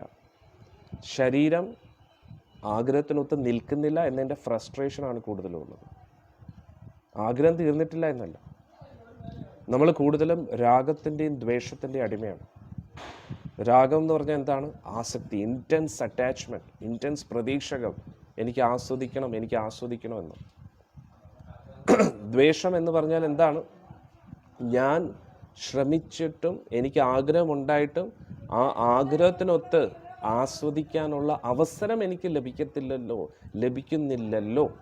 അവസരം ലഭിച്ചാലും അതിനുള്ള പരിപൂർണ ഒരു കഴിവെനിക്കില്ലല്ലോ എന്നതിൻ്റെ ഫ്രസ്ട്രേഷനാണ് കൂടുതലും വൃദ്ധാവസ്ഥയിൽ. യൗവനാവസ്ഥയിൽ എന്താ? ശരീരം നന്നായി പ്രവർത്തിക്കുന്നു, ബുദ്ധി നന്നായി പ്രവർത്തിക്കുന്നു, അന്നേരം ആസക്തിയോടുകൂടി പോകും. പക്ഷെ വൃദ്ധാവസ്ഥയിലേക്ക് പോകുമ്പോൾ ആഗ്രഹങ്ങൾ പോയിട്ടില്ല, ആഗ്രഹങ്ങളുണ്ട്, പക്ഷെ ആഗ്രഹത്തിനൊത്ത് ശരീരവും മനസ്സും പ്രവർത്തിക്കാത്തതുകൊണ്ടുള്ള ഒരു ഫ്രസ്ട്രേഷനിലോട്ടാണ് പോകുന്നത്. ഇത് രണ്ടും തെറ്റാണ്. രാഗവും തെറ്റാണ്, ദ്വേഷവും തെറ്റാണ്. ഇതിനെ ഇംഗ്ലീഷിൽ അറ്റാച്ച്മെൻറ്റ് ആൻഡ് അവേർഷൻ എന്ന് പറയും. നമ്മൾ ഒന്നിനോട് അമിതമായിട്ട് ആഗ്രഹങ്ങൾ ഇങ്ങനെ ഹൃദയത്തിൽ സൂക്ഷിക്കുന്നു. ഇനി വൃദ്ധാവസ്ഥയിലേക്ക് പോകുമ്പോൾ അതിൻ്റെ അർത്ഥം നമുക്ക് നന്നായി ഒരുങ്ങി നടക്കാൻ താല്പര്യമില്ല എന്നല്ല. കാരണം ശരീരം ക്ഷയിച്ചു, അതുകൊണ്ട് ഇനിയിപ്പോൾ എന്താണ്? അല്ല, ആഗ്രഹമുണ്ട്. പക്ഷേ ശരീരം വൃദ്ധാവസ്ഥയിലേക്ക് പോകുമ്പോഴത്തേക്ക് നമുക്കത് അക്സെപ്റ്റ് ചെയ്യാൻ പറ്റുന്നില്ല. ആഗ്രഹങ്ങൾ തീർന്നിട്ടില്ല, പക്ഷേ അറ്റാച്ച്മെൻറ്റും പോയിട്ടില്ല. നമുക്ക് അതിൻ്റെ ഒരു ഫ്രസ്ട്രേഷൻ ഉള്ളിലുണ്ട്. അതുകൊണ്ടാണ് വൃദ്ധാവസ്ഥയിൽ നോക്കുമ്പോൾ നമുക്കൊരു പ്രസന്ന മുഖമില്ല. കാരണം ഉള്ളിൽ ആനന്ദമില്ല.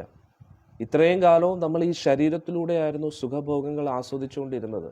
അന്നേരം ഇനി ആ ശരീരത്തിലൂടെ ഇഷ്ടമുള്ള ഭക്ഷണം കഴിക്കാൻ പറ്റുന്നില്ല, ഭക്ഷണം ദഹിക്കുന്നില്ല, മറ്റുള്ളവർ നമ്മളെ പണ്ടത്തെ പോലെ അംഗീകാരം നൽകുന്നില്ല, ബഹുമാനിക്കുന്നില്ല. ഇതിൻ്റെ എല്ലാം ഫ്രസ്ട്രേഷനാണ് ഇന്നത്തെ പൊതുവെ സീനിയർ സിറ്റിസൻ്റെ ഉള്ളിൽ ഒതുങ്ങിയിരിക്കുന്നത്. കാരണം ഇത്രയും കാലം ഇവർ അനുഭവിക്കുന്ന സുഖഭോഗങ്ങളെല്ലാം ശരീരത്തിലൂടെയായിരുന്നു. മറ്റുള്ളവർ നൽകുന്ന അംഗീകാരവും ബഹുമാനവും ഒക്കെ ആയിരുന്നു. ഇപ്പം സ്വത്തും എല്ലാം മക്കൾക്ക് കൊടുത്തിരിക്കുകയാണ്, നമ്മുടെ കയ്യിലൊന്നുമില്ല. ഇപ്പോൾ ആർക്കും നമ്മളെ വേണ്ട, അതിൻ്റെ ഒരു ഫ്രസ്ട്രേഷൻ, അതല്ല നമുക്ക് വേണ്ടത്. അതിൻ്റെ അർത്ഥം വിരക്തി എന്നല്ല. വിരക്തി എന്ന് പറഞ്ഞു കഴിഞ്ഞാൽ നമുക്ക് ആസ്വദിക്കാനുള്ള അവസരങ്ങൾ ലഭിക്കുന്നില്ല, അതുകൊണ്ട് ഞാൻ മിണ്ടായിരിക്കുന്നു എന്നല്ല. അവസരം ഉണ്ടെങ്കിലും ഇല്ലെങ്കിലും, ചെറുപ്പമാണെങ്കിലും വൃദ്ധാവസ്ഥയിലാണെങ്കിലും വിരക്തിക്ക് ഇതൊന്നും ഒരു തടസ്സമല്ല.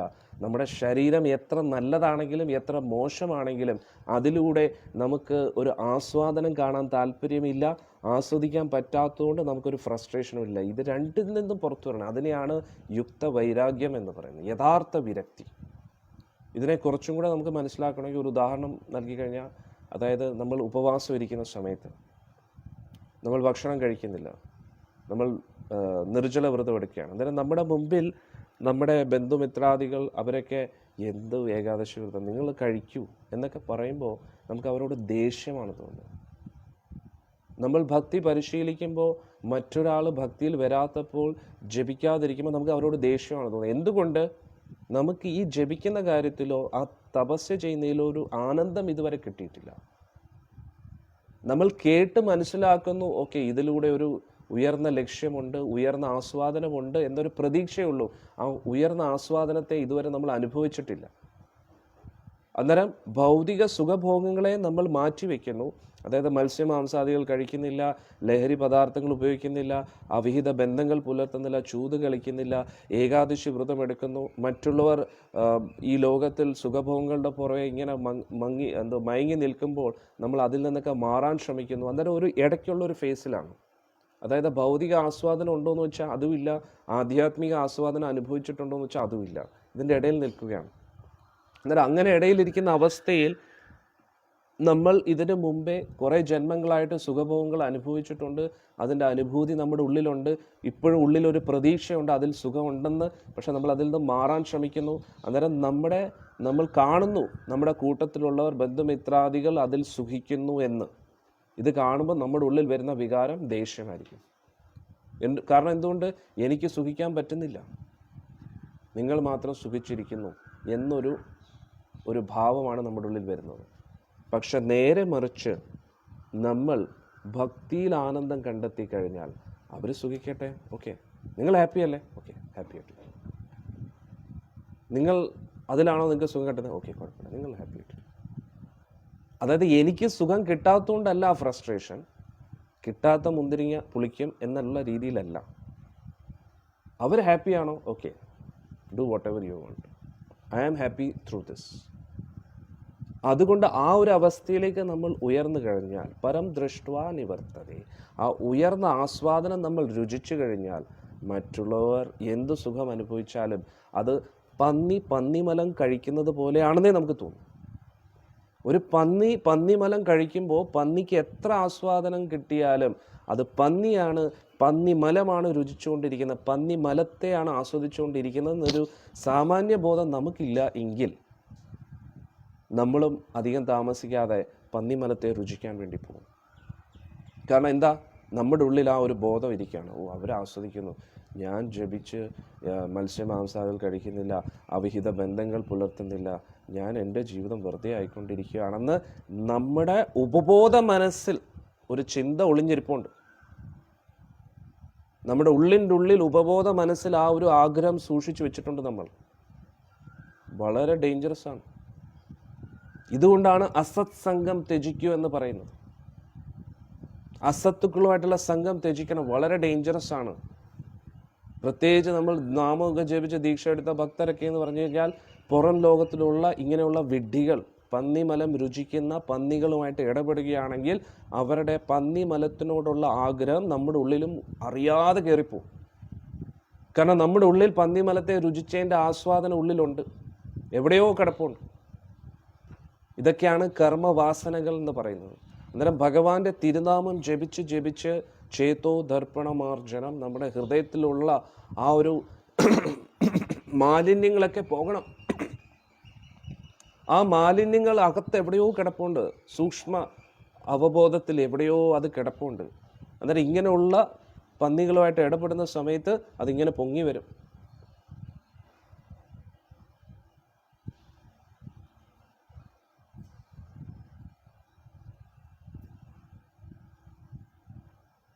മറിച്ച് അവർക്കും നമ്മൾ ഭക്തിയിൽ പുരോഗമിക്കുമ്പോൾ ഫ്രസ്ട്രേഷൻ ഉണ്ടാവില്ല. അതിനിടയിൽ നമ്മുടെ മനസ്സ് പെട്ടു പോകില്ലേ?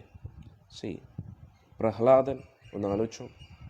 സ്വന്തം അച്ഛനായ ഹിരണ്യകശിപു ഫ്രസ്ട്രേറ്റഡായി. എന്തുകൊണ്ട്? ഹിരണ്യകശിപുവിന് ഭഗവാനെ ഇഷ്ടമല്ല. നമ്മൾ ജപിക്കുന്നത് ഒരാൾക്ക് ഇഷ്ടമല്ല എങ്കിൽ അതിൻ്റെ അർത്ഥം എന്താ? നമ്മൾ എന്തുകൊണ്ട് ജപിക്കുന്നു? നമുക്ക് ഗുരുവായൂരപ്പനെ ഇഷ്ടമായതുകൊണ്ട്. മറ്റൊരാൾക്ക് ഗുരുവായൂരപ്പനെ ഇഷ്ടമാണ്, നാമം ജപിക്കുന്ന ഇഷ്ടമല്ല. അതിൻ്റെ അർത്ഥം എന്താണ്? ഭഗവാനെ ഇഷ്ടമല്ല. കോമൺ സെൻസ് ആയിട്ടുള്ളൊരു കാര്യമാണ്. ഹിരണ്യകശിപുവിന് പ്രഹ്ലാദനോടല്ല ദേഷ്യം, ഹിരണ്യകശിപുവിന് ഭഗവാനോടാണ് ദേഷ്യം. ഹിരണ്യകശിപുവിന് അറിയാം ഇതെൻ്റെ സ്വന്തം മകനാണെന്ന്.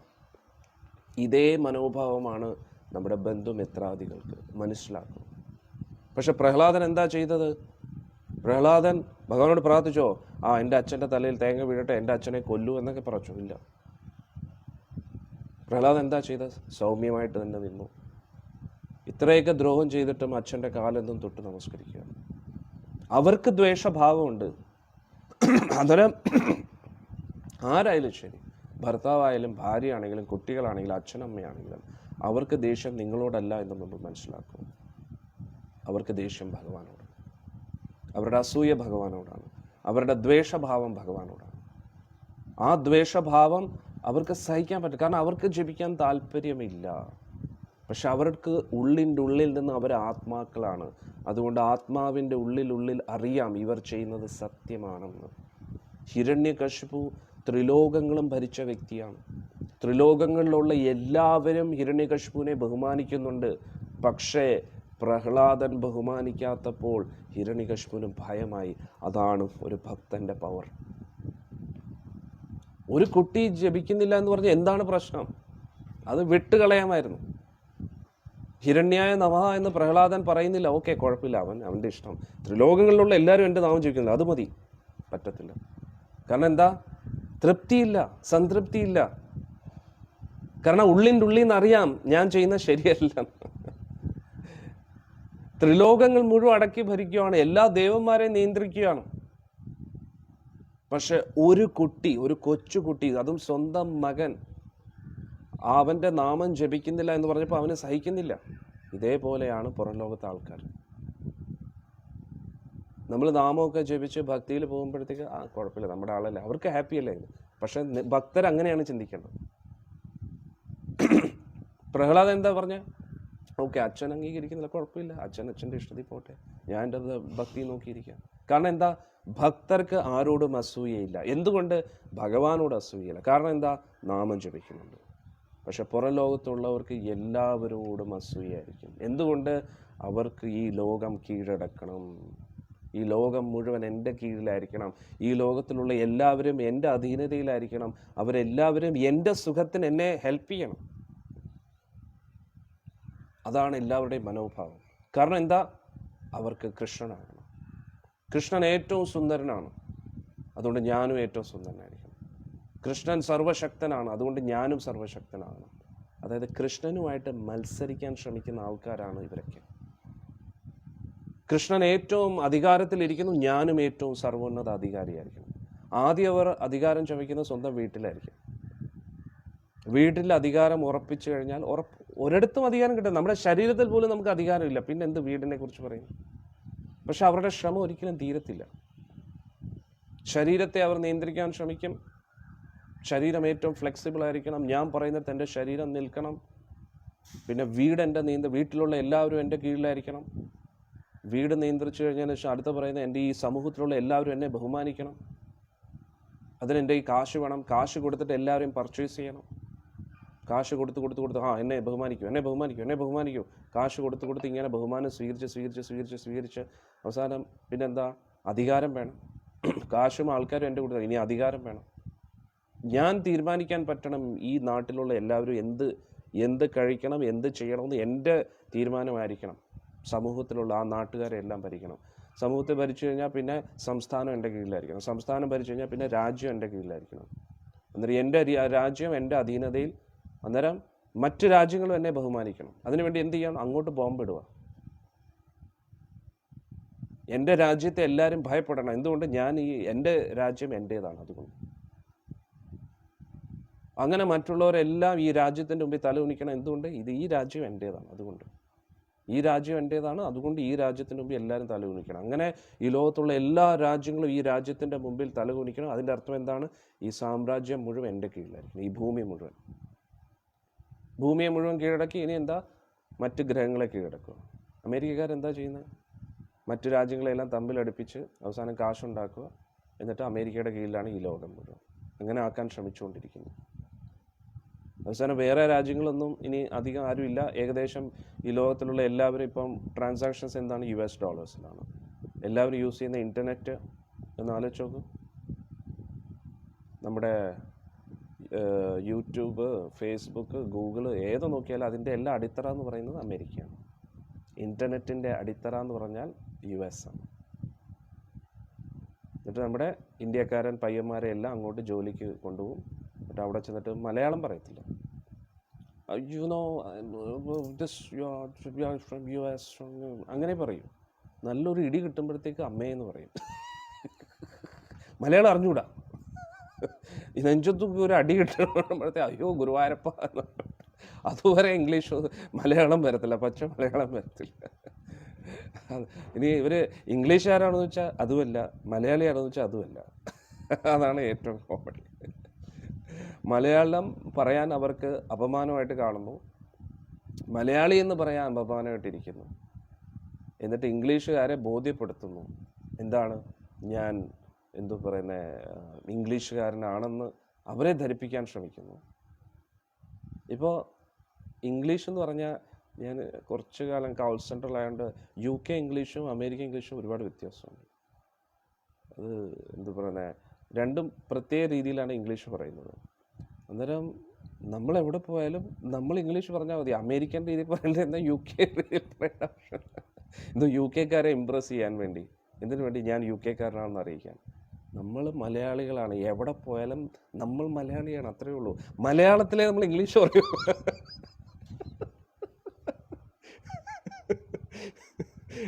ഫ്രാൻസുകാരുടെ ഒരു പ്രത്യേകത എന്താണെന്നറിയാം? ഫ്രാൻസിൽ ചെന്ന് കഴിഞ്ഞാൽ അവിടെ ഇംഗ്ലീഷിൻ്റെ ഒരു ബോർഡ് പോലും കാണത്തില്ല. നിങ്ങൾ ഇംഗ്ലീഷിൽ ചോദിച്ചാലും അവർ എന്ന് പറഞ്ഞിട്ട് ഫ്രഞ്ചിലേ സംസാരിക്കും.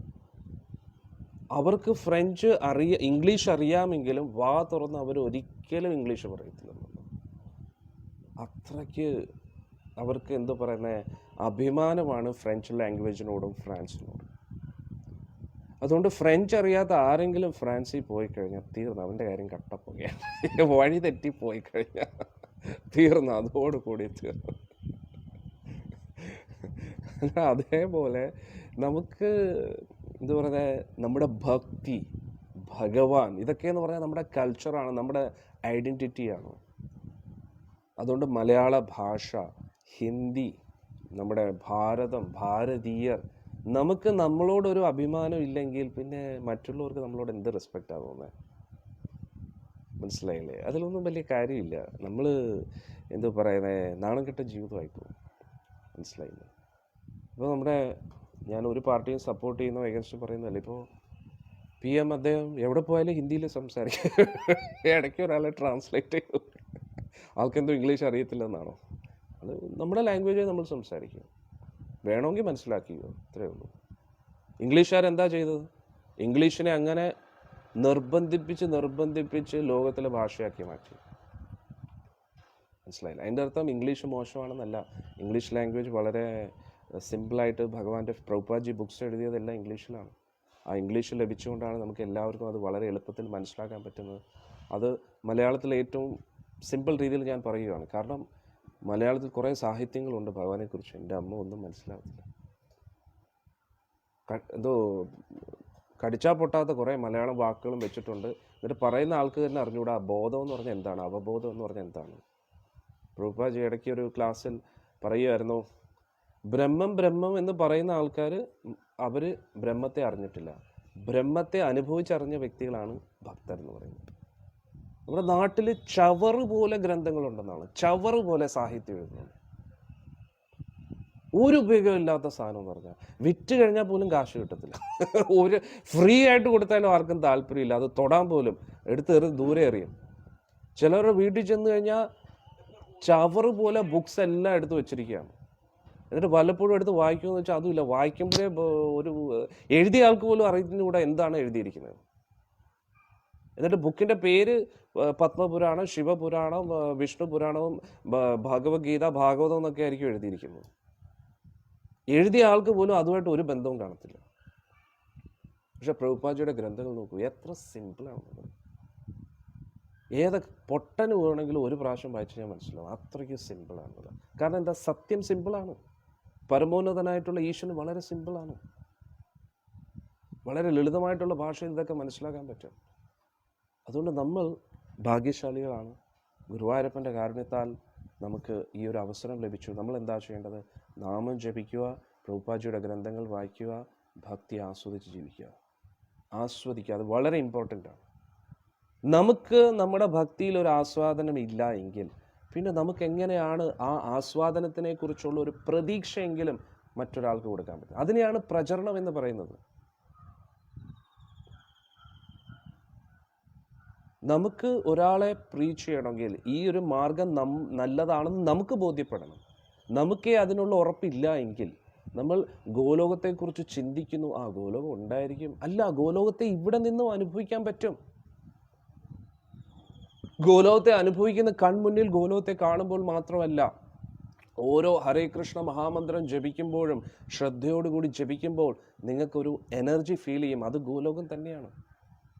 ഭഗവാൻ കൃഷ്ണനെ ഓരോ ജപത്തിലൂടെയും, ഏറ്റവും പുതിയ ഭക്തനാണെങ്കിൽ പോലും പ്രഭുപാദ് ജി പറയുന്നു, ഏറ്റവും പുതിയ ഭക്തൻ, ഇതുവരെ ഒരിക്കലും ജപിക്കാത്ത വ്യക്തിയാണെങ്കിൽ പോലും ആദ്യമായിട്ട് ഹരേ കൃഷ്ണ മഹാമന്ത്രം അവൻ്റെ നാവിൽ നിന്ന് വരുമ്പോൾ മുതൽ അവൻ കൃഷ്ണനുമായിട്ട് കണക്റ്റഡ് ആണെന്ന് പറയുന്നു. അന്നേരം നമ്മൾ ശ്രദ്ധിക്കുന്നില്ല എന്നേ ഉള്ളൂ. ശ്രദ്ധയോടുകൂടി ഹരേ കൃഷ്ണ മഹാമന്ത്രം ജപിക്കുമ്പോൾ തന്നെ നമുക്ക് ലഭിക്കുന്ന ആ ഒരു ആനന്ദാനുഭൂതി, അത് കൃഷ്ണനാണ്, അത് ഗോലോകമാണ്. ആ പരമസത്യത്തെ നമ്മൾ അനുഭവിച്ചറിയുകയാണ്. നമ്മളത് അറിയുന്നില്ലെന്നേ ഉള്ളൂ. അതുകൊണ്ട് അതിൽ ഫോക്കസ്ഡ് ആയിട്ടിരിക്കൂ. വായിക്കുമ്പോൾ ശ്രദ്ധിച്ച് വായിക്കൂ. സത്സംഗം കേൾക്കുമ്പോൾ ശ്രദ്ധിച്ച് കേൾക്കൂ. അത് നമ്മുടെ ജീവിതത്തിൽ ആചരിക്കാൻ ശ്രമിക്കൂ. ആ അനുഭവിച്ചറിയൂ, ആ യസ്യാനുഭാവം. ആ ബാക്കി, അതായത് ശാസ്ത്രങ്ങൾ പറയുന്നത് എന്താ, ഒരു മരത്തിൻ്റെ പഴമാണ് ഭാഗവതം എന്ന് പറയുന്നത്. അതായത് ഒരു മാവ് എന്താണെന്ന് അറിയണമെങ്കിൽ മാമ്പഴത്തെ രുചിച്ച് നോക്കുക. അല്ലാതെ അതിൻ്റെ വേരിനെ കടിച്ചിട്ടോ ഇലകളെ കടിച്ചിട്ടോ ഒരു രുചി അതിനകത്തില്ല. ആ മാമ്പഴത്തെ രുചിക്കുമ്പോൾ നമുക്ക് മാവിൻ്റെ സ്വാദ് എന്താണെന്ന് മനസ്സിലാക്കാൻ പറ്റും. അതേപോലെ നാമം ജപിക്കുക, സത്സംഗം കേൾക്കുക, ഭഗവാനെ തിരിച്ചറിയാൻ ശ്രമിക്കുക. അല്ലാതെ ഉറങ്ങി ജീവിതം ഉറങ്ങിപ്പോകരുത്. എത്രയോ ജന്മങ്ങളായിട്ട് നമ്മൾ ഉറങ്ങി തീർക്കുകയാണ്. ശ്രദ്ധിക്കുക, ഭഗവാന്റെ നാമം ജപത്തിൽ ശ്രദ്ധിക്കുക, ഭഗവാന്റെ സത്സംഗം ശ്രദ്ധയോടുകൂടി കേൾക്കുക. എന്നിട്ട് നമ്മളത് എക്സ്പീരിയൻസ് ചെയ്യുക. നമ്മൾ എക്സ്പീരിയൻസ് ചെയ്യുമ്പോൾ നമുക്ക് മനസ്സിലാവും. ഞാൻ നേരത്തെ പറഞ്ഞ പോലെ, അന്നേരം മറ്റുള്ള വ്യക്തികൾ ആസ്വദിക്കുമ്പോൾ നമുക്ക് അവരോട് ഫ്രസ്ട്രേഷൻ അല്ല തോന്നുന്നത്, അവരോട് ഒരു എനിക്ക് സുഖിക്കാൻ പറ്റുന്നില്ല, നിങ്ങൾ ഇപ്പോഴും സുഖിച്ചിരിക്കുന്നു എന്നുള്ളൊരു ഫ്രസ്ട്രേഷൻ അല്ല നമുക്ക് തോന്നുന്നത്, നമുക്ക് അവരോട് കാരുണ്യമാണ് തോന്നുന്നത്. ഇപ്പം നേരെ തിരിച്ചാണ്. ഇപ്പം ആരെങ്കിലും ഭഗവാനെക്കുറിച്ച് കുറ്റം പറയുമ്പോഴും അല്ലെങ്കിൽ നമ്മുടെ നാമജപത്തെ കുറ്റം പറയുമ്പോഴും നമ്മൾ വളരെ ഇൻസെക്യൂറാണ്. നമുക്ക് വളരെ അയ്യോ എൻ്റെ ഭഗവാനെക്കുറിച്ച് കുറ്റം പറയുന്നു, ഇനി ഞാൻ എതിർത്തൊന്നും പറഞ്ഞില്ലെങ്കിൽ ഇനി ഭഗവാന്റെ സ്ഥാനം ഇടിഞ്ഞു പോയാലോ. അതായത് നമുക്ക് തന്നെ ഉറപ്പില്ല ഭഗവാന്റെ സ്ഥാനം ഉയർന്നു. നമുക്ക് തന്നെ ഉറപ്പില്ല ഭഗവാൻ എവിടെയാണ്. ഹിരണ്യകശിപു പറയുന്നത് നിന്റെ ഭഗവാൻ എവിടെ എന്ന് ചോദിച്ചപ്പോൾ പ്രഹ്ലാദന് ഒരു സംശയമില്ല. എവിടെ ഉണ്ടാടാ നിന്റെ ഈശ്വരൻ? എല്ലായിടത്തും ഉണ്ടാടാന്ന് പറഞ്ഞു. തിരിച്ചു എവിടെയാടാ ഇല്ലാത്തതെന്ന് ചോദിച്ചു. നിന്റെ ഉള്ളിലും ഉണ്ടെന്ന് പറഞ്ഞു. ആ ഒരു കോൺഫിഡൻസ് എന്തുകൊണ്ട് അനുഭവിച്ചറിയുന്നുണ്ട്. ഇപ്പൊ ആരെങ്കിലും എവിടെയാ നിന്റെ ഈശ്വരൻ നമ്മൾ കണ്ടിട്ടില്ലെന്ന് പറയുമ്പോൾ അയ്യോ ഇനിയിപ്പോ എന്താ പറയുക, സത്സം കൊടുത്ത് നോക്കാം, ഗുരുജി എന്താ പറഞ്ഞത്, ഇത് എന്നും മനസ്സിലാവും. ഇനിയിപ്പോൾ എന്താ പറയേണ്ടത് ഇവരോട്? ഉടനെ വാട്സാപ്പ് മെസ്സേജ്, ഗുരുജി ഈ മകൻ എന്നോട് ഇങ്ങനെയാണ് പറയുന്നത്, എൻ്റെ ബന്ധു ഇങ്ങനെയാണ് പറയുന്നത്, അവരോട് ഞാൻ എന്ത് തിരിച്ചു ഉത്തരം പറയാം എനിക്കറിഞ്ഞൂടാ. അണ്ണാക്കി നോക്കി വെടിവെക്കുക, നല്ല കട്ടയ്ക്ക് കൊടുക്കുക. നമുക്ക് നല്ല അനുഭവം ഉണ്ടെങ്കിൽ ഉരുളയ്ക്ക് ഉപ്പേരി പോലെ ഉത്തരം പറയാൻ പറ്റും. പക്ഷെ നമുക്കേ അറിഞ്ഞൂടാ, നമുക്ക് ഈശ്വരനെ കാണാൻ പറ്റുന്നില്ല, അവർ പറയുന്നത് ശരിയല്ലോ, ഞാൻ കണ്ടിട്ടില്ലല്ലോ, പിന്നെ എങ്ങനെയാണ് ഞാൻ ജപിക്കുന്നത്? അന്നേരം ആരെങ്കിലും ഒന്ന് ഒന്ന് ഒന്ന് ഒന്ന് കുലിക്കാൻ മതി, ഉടനെ നമ്മുടെ ഭക്തി ഇളകാൻ തുടങ്ങും. പക്ഷേ പ്രഹ്ലാദൻ്റെ ഭക്തി കണ്ടില്ല, ഉറച്ച ഭക്തിയാണ്. ഏതവൻ വന്നാലും ആരെന്ത് പറഞ്ഞാലും പുല്ലാണ്, അത്രയേ ഉള്ളൂ. ഒരു പ്രോജി പറയുന്നത്, യഥാർത്ഥ ഭക്തൻ പെട്ടെന്ന് പ്രതികരിക്കത്തില്ല. അവൻ്റെ വിശ്വാസം ഉറച്ചതായതുകൊണ്ട് അവൻ കുലുങ്ങത്തില്ല. പ്രഹ്ലാദൻ കണ്ടില്ല, വലിയ കൊക്കേന്നിട്ട് താഴെ എന്തൊക്കെ ചെയ്തു. ഒറ്റ പ്രാവശ്യം പറഞ്ഞാൽ മതി, ഓം ഹിരണ്യായ നമഃ. പ്രഹ്ലാദൻ കൊന്നു കഴിഞ്ഞാലും പറയത്തില്ല. നാരദ മഹർഷി വരെ പറഞ്ഞു ഓം ഹിരണ്യായ നമഃ. കാരണം നാരദ മഹർഷിക്ക് അറിയാം, അത് നീ സന്തോഷിക്കടാ, നിനക്കായിട്ട് ഒരു ബോംബ് അവിടെ ഞാൻ വെച്ചിട്ടുണ്ട്, നീ സന്തോഷിക്ക, ഞാനും പറയാം ഓം ഹിരണ്യായ നമഃ. വലിയൊരു ആറ്റം ബോംബാണ് ഇനി പൊട്ടാവോ. അന്നേരം ഹിരണ്യകശിപുവിന്റെ ഫ്രസ്ട്രേഷൻ നോക്കണേ. 14 ലോകങ്ങളിൽ എല്ലാവരും അവനെ സ്തുതിക്കും, സ്വന്തം മകൻ, അതും കൊച്ചുകുട്ടി, എന്തൊക്കെ പറഞ്ഞിട്ടും കേൾക്കുന്നില്ല. അതാണ് ഭഗവാൻ കൊടുത്ത പണി. ഭഗവാന്റെ പണി ഇങ്ങനെയായിരിക്കും. നമ്മൾ ഭഗവാൻ ഇല്ല എന്ന് പറയും, എന്നിട്ട് ലോകം മുഴുവൻ ഈശ്വരനില്ല. അതേ നിരീശ്വരവാദിയുടെ മകനായിരിക്കും ഏറ്റവും വലിയ ഭക്തൻ. അവന് കിട്ടുന്ന ഏറ്റവും വലിയ പാരയ്ക്ക്. എന്നിട്ട് ആ നിരീശ്വരവാദി അവസാനം കിടപ്പിലാവുമ്പോൾ മകൻ വന്നിട്ട്, അച്ഛാ ജപിക്കൂ. ഇനി ആള് കോമയിൽ, കാരണം ജീവിതകാലം മുഴുവൻ ജപിച്ചില്ലേ, അതുകൊണ്ട് നാവ് പൊങ്ങുന്നില്ല. അങ്ങനെ പറയും, പാവം ജപിക്കാൻ പറ്റില്ല, ഒരു കാര്യം ഞാൻ ചെവിയിൽ പറഞ്ഞു തരാം. അന്നേരം ഉള്ളിലെ ഫ്രസ്ട്രേഷൻ നോക്കണേ. കാരണം എന്തുകൊണ്ട് ജപിക്കുന്നില്ല? കാരണം ഭഗവാനോട് ഇഷ്ടമല്ല, ഭഗവാനോട് വെറുപ്പായിരിക്കും. അന്നേരം ശരീരം അനങ്ങാതെ കോമയിൽ കിടക്കുക. അന്നേരം മകൻ വന്ന് ചെവിയിൽ ഹരേ കൃഷ്ണ കൃഷ്ണ കൃഷ്ണ. ആ വ്യക്തിയുടെ അവസ്ഥ ഒന്ന് ആലോചിച്ചു.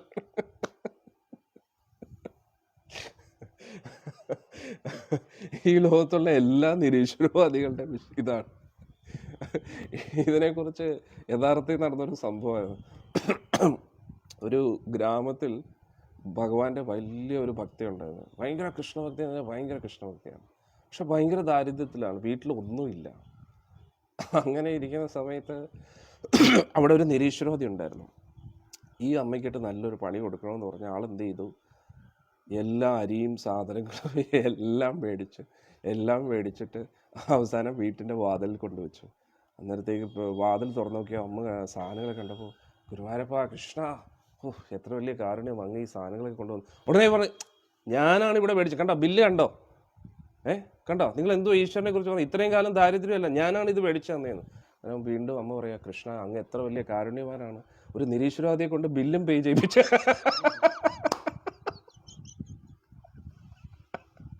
സാധനങ്ങൾ കൊണ്ടുവരിക മാത്രമല്ല, ഒരു നിരീശ്വരവാദിയെ കൊണ്ട് ബില്ലും പേ ചെയ്യിപ്പിച്ചു.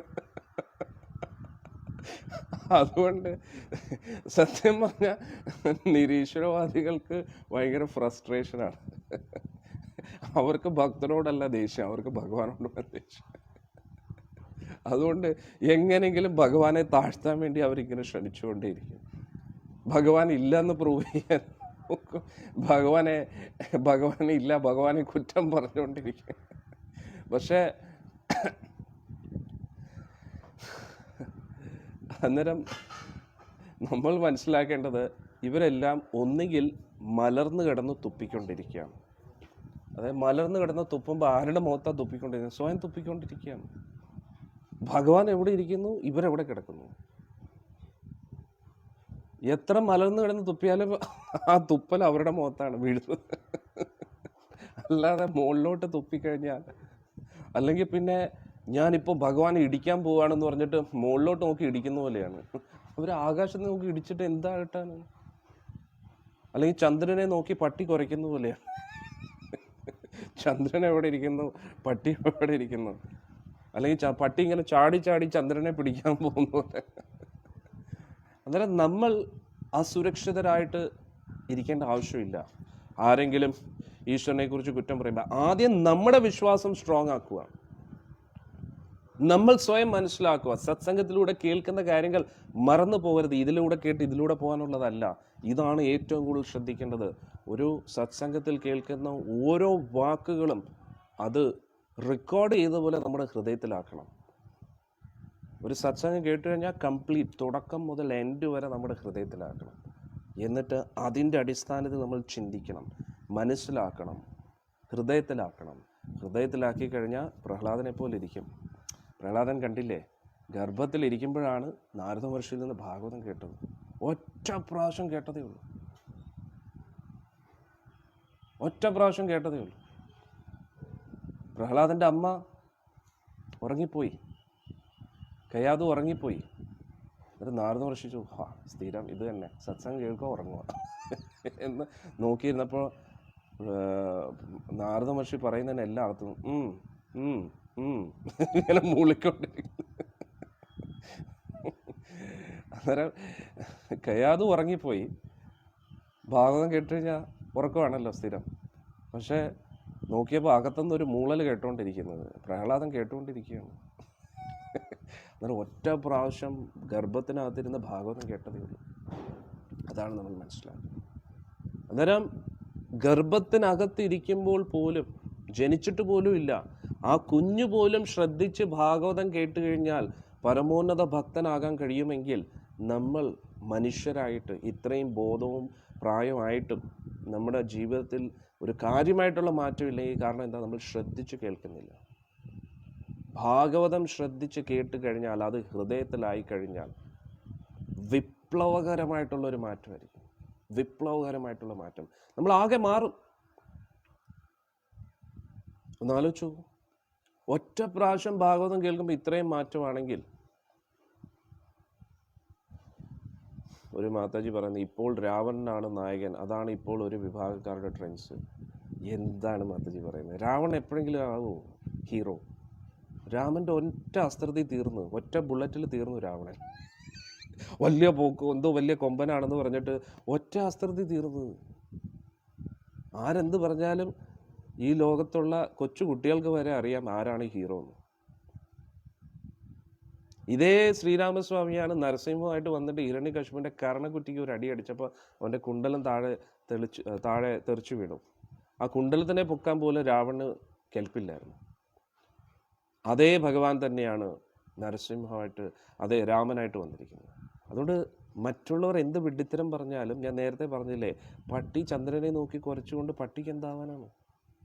ചന്ദ്രൻ എന്താവാനാണ്? പട്ടിക്ക് ആ ചന്ദ്രനെ കിട്ടുമോ ഇങ്ങനെ ചാടി പിടിച്ചു കഴിഞ്ഞാൽ? അതുകൊണ്ട് we don't have to worry. ഇത് നമ്മുടെ നാട്ടിൽ ഒരു പഴഞ്ചൊല്ലില്ലേ, എന്തോ ആന ഇങ്ങനെ പോകുന്ന സമയത്ത് പട്ടി കുറച്ചുകൊണ്ട് ആനയ്ക്ക് എന്താണ്? തിരിഞ്ഞ് ഒറ്റ അടി അടിച്ചാൽ മതി, എല്ല് തവിട് പൊടി.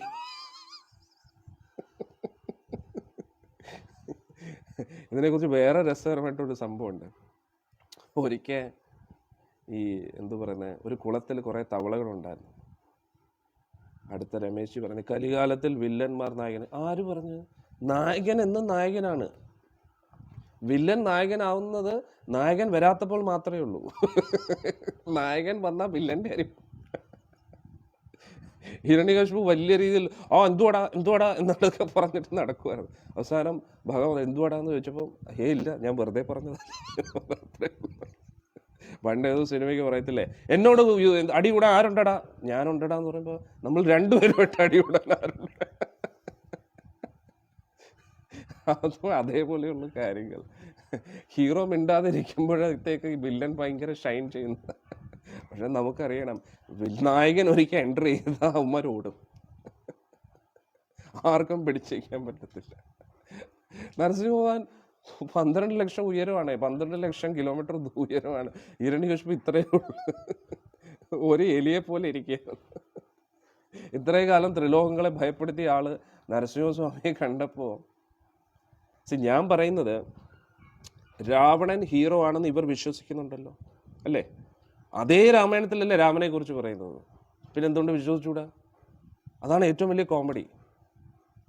രാവണനെ വിശ്വസിക്കുന്ന ഇവർ, അതിൻ്റെ അർത്ഥം എന്താ? രാമായണത്തെ വിശ്വസിക്കുന്നുണ്ട്.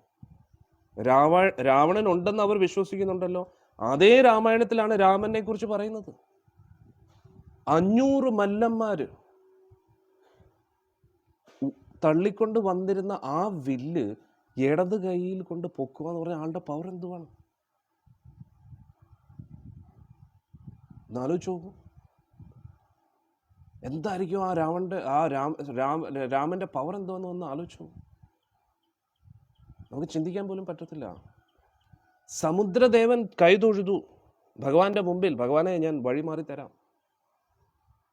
ശ്രീരാമൻ, നമ്മൾ അറിയുന്നില്ല രാമന്റെ പവർ എന്താണ്.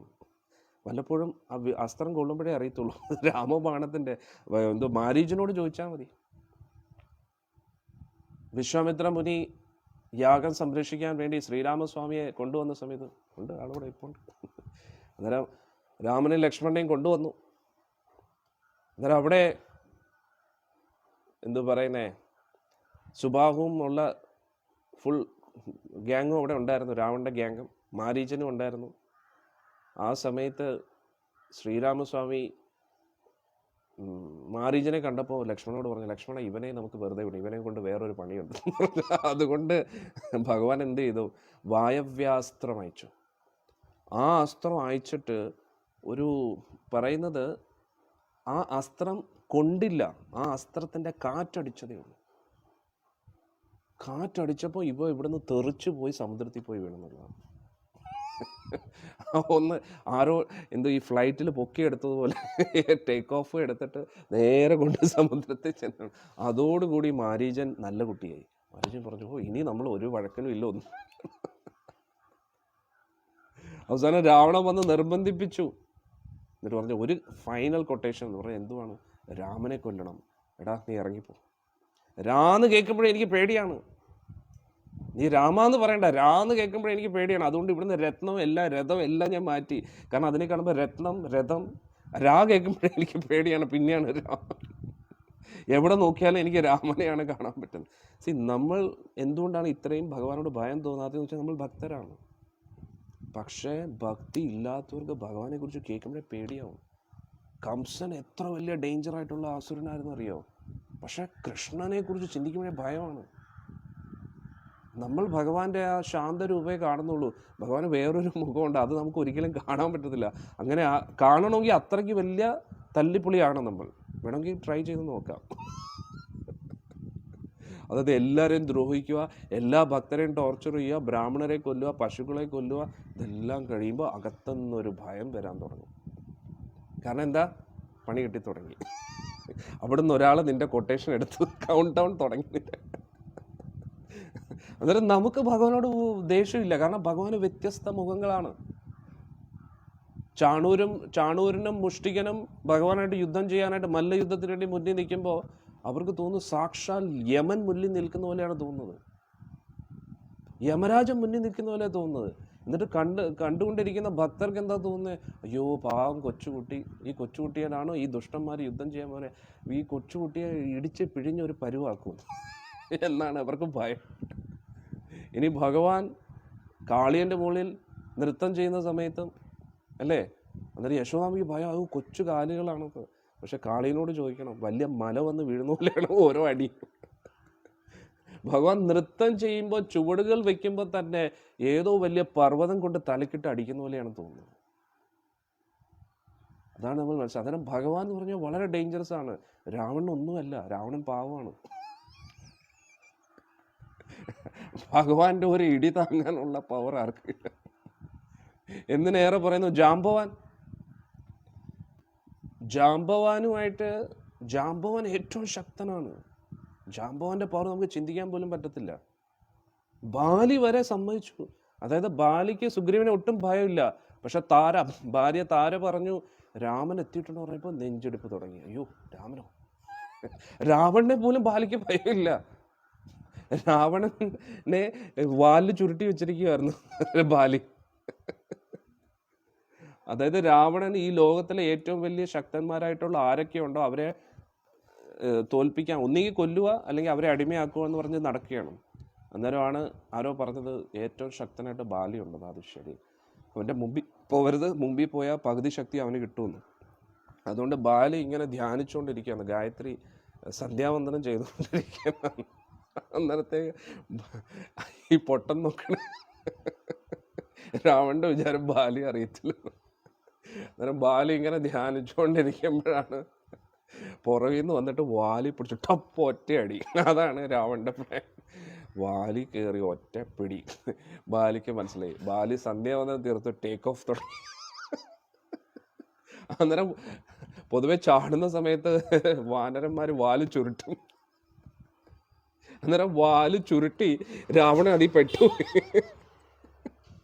എന്നിട്ട് എല്ലാ ഋഷിമാരും ദേവന്മാരും നോക്കി നിൽക്കുമ്പോൾ വാനരൻ്റെ വാലിൽ എന്തോ ഒരു സാധനം ഇങ്ങനെ ഉടക്കി കിടക്കും. 7 സമുദ്രങ്ങളിലും ബാലി മുങ്ങി, അവിടെയും സന്ധ്യാവന്ദനം ചെയ്തു. എന്നിട്ട് നമ്മൾ വിചാരിക്കും അവിടെ ധ്യാനിക്കുമ്പോഴെങ്കിലും രാവണന് രക്ഷപ്പെടാന്ന്. ബോധം പോയി. എന്നിട്ട് വാനരന്മാർക്ക് അടുത്തൊരു സ്വഭാവമുണ്ട്, വാലിട്ടിങ്ങനെ അടിച്ചുകൊണ്ടിരിക്കും. അടിക്കുന്നതിനനുസരിച്ചാണ് അവർക്ക് ബൂസ്റ്റ് കിട്ടുന്നത്. അന്നേരം വാലിട്ടിങ്ങനെ അടിക്കുമ്പോഴത്തേക്കും ഏതെങ്കിലും മരത്തിലോ മലയിലോ ആയിരിക്കും തട്ടുന്നത്. ഈ രാവണനാണോ ഹീറോ? എന്നിട്ട് ടേക്ക് ഓഫ് ചെയ്ത് ഒരു സമുദ്രത്തിൻ്റെ അടുത്ത് എത്തും. അവിടെ ധ്യാനിച്ചുകൊണ്ടിരിക്കുക. അന്നേരത്തേക്ക് രാവണൻ്റെ ബോധം പോയി. ബോധം വരുമ്പോൾ അടുത്ത ടേക്ക് ഓഫ് തുടങ്ങി. അയ്യോ ഞാൻ എവിടെയാണെന്ന് തുടങ്ങുമ്പോഴത്തേക്ക് അടുത്ത ടേക്ക് ഓഫ്. അവസാനം 7 സമുദ്രത്തിലും പോയി അവിടെ എല്ലാം സന്ധ്യാവന്ദനം ചെയ്തിട്ട് ബാലി കിഷ്കിന്ധയിൽ വരുമ്പോൾ ഒരു നിലവിളി ശബ്ദം കേൾക്കണം. അയ്യോ എന്നെ വെറുതെ ഇവിടെ. ബാലിക്ക് എന്തോ അറിയത്തില്ലേ. അന്നേരത്തെ ഇതെന്തുവാ, ഇതാരാ സാധനം? എന്നിട്ട് പറയുന്ന അവിടെ എന്തോ പറയുന്ന ഇത് അവിടെ ഒരു ചെറിയൊരു ജയിലുണ്ടാക്കിയെന്ന്. ജയിലും അല്ല, ഒരു കൂട്. നമ്മൾ ഈ ഓരോ തത്തയമ്മയൊക്കെ കൂട്ടിലിടുന്നില്ലേ, അതേപോലെ രാവണനെ ഒരു കൂട്ടിനകത്താക്കി. എന്നിട്ട് മകനെ മോനെ നിന്റെ കളിപ്പാട്ടം ഇതാണ് രാവണൻ, ലങ്കേശ്വർ രാവണൻ. നാണം കെട്ടവനാണ്. ഇവിടുന്ന് എല്ലാം അടികിട്ടിട്ടുണ്ട്. ഇനി അടികിട്ട ഒരു സ്ഥലവും ഇല്ല. വലിയ കാര്യത്തിൽ ഇങ്ങനെ അവനെപ്പോഴും മറ്റുള്ളവരുടെ പ്രോപ്പർട്ടിയും മറ്റുള്ളവരുടെ പെണ്ണുങ്ങളുമാണ് വേണ്ടത്. കള്ളു കുടിക്കുക, പെണ്ണ് കുടിക്കുക, മറ്റുള്ളവരുടെ പ്രോപ്പർട്ടി അടിച്ചു മാറ്റുക, ഇതാണ് അവൻ്റെ ജോലി. ഇങ്ങനെ ഒരു നാണം കെട്ടവൻ ഈ ലോകത്ത് വേറെ ഇല്ലെന്നുള്ളത്, ഭൂലോക ഫ്രോഡാണെന്നുള്ളതാണ്. അന്നേരം എന്തോ പറയുന്നത്, ഇങ്ങനെ ഹിരണ്യകശിപുവിന് പിന്നെ ഒരു അന്തസ്സുണ്ട്. ബലം കൊണ്ടാണ് എല്ലാം നേടിയെടുത്തത്. ഇവൻ വെറും എന്തോ പറയുക തന്ത്രങ്ങൾ കൊണ്ടാണ്. അവന് നേരെ രാമൻ്റെ മുമ്പിൽ വന്നിട്ട് വെല്ലുവിളിക്കാനുള്ള ധൈര്യമില്ലേ? അല്ലെങ്കിൽ പിന്നെ സീതാദേവി തട്ടിക്കൊണ്ട് പോകേണ്ട ആവശ്യം എന്താ? കാരണം അവന് ബുദ്ധിയുണ്ട്. എന്താണ്, 14 രാക്ഷസന്മാരാണ് ആദ്യം പോയത്. ഒരു 14 മിനിറ്റ് കൊണ്ട് അവരുടെ കാര്യത്തിൽ ഒരു തീരുമാനമായി. ഒരസ്ത്രം ടം, അടുത്തവൻ തീർന്നു. അന്നേരം അടുത്തത് 14,000 രാക്ഷസന്മാർ. ഈ ഓരോ രാക്ഷസന്മാരുടെയും ബയോഡേറ്റ രാവണൻ്റെ കയ്യിലുണ്ട്. അന്നേരം അവൻ എന്താ ചിന്തിച്ചത്, 14,000 രാക്ഷസന്മാരെ 2 മണിക്കൂർ കൊണ്ട് തീർത്തു കഴിഞ്ഞാൽ ആൾ നിസ്സാരമല്ല. അതുകൊണ്ട് എന്തായാലും അവനെ നേരിട്ട് കളിക്കേണ്ട, അവൻ്റെ വീക്ക്നെസ് ആയിരിക്കും സീതാദേവി എന്ന് പറഞ്ഞു. അന്നേരം അവൻ്റെ വിചാരം സീതാദേവി പോയാണെ രാമൻ്റെ പവറെല്ലാം പോകുന്നതാണ്. അയ്യോ എൻ്റെ ഭാര്യ പോയേ എന്ന് പറഞ്ഞിട്ട് ആ സമയത്ത് തട്ടാണ്. രാമൻ ആരോട് ആസക്തി? രാവണൻ വിചാരിച്ചു രാമനെ ട്രാപ്പിലാക്കിയെന്ന്. രാമൻ കാത്തിരിക്കുമായിരുന്നു സീതാദേവി തട്ടിക്കൊണ്ടുപോകാൻ. രാവണന്റെ വിചാരം രാമനെ കുരുക്കിലാക്കി. രാമൻ നേരത്തെ ഒരു ട്രാപ്പ് അവിടെ പണിഞ്ഞു വെച്ചിട്ടുണ്ട് രാവണന് വേണ്ടി. ഒന്നാലോചിച്ചു. കാരണം നേരത്തെ ഭഗവാൻ പ്രതിജ്ഞ എടുത്തു. ഭഗവാൻ വന്നത് തന്നെ രാക്ഷസ കുലത്തെ നശിപ്പിക്കാൻ വേണ്ടിയാണ്. എന്നാൽ ആരാണ് ഏറ്റവും ഡേഞ്ചർ? വില്ലനായിട്ടുള്ള രാവണനാണോ നായകനായിട്ടുള്ള രാമനാണോ? രാമനാണ് ഏറ്റവും ഡേഞ്ചർ. പരശുരാമൻ വരെ വിറച്ചുപോയി.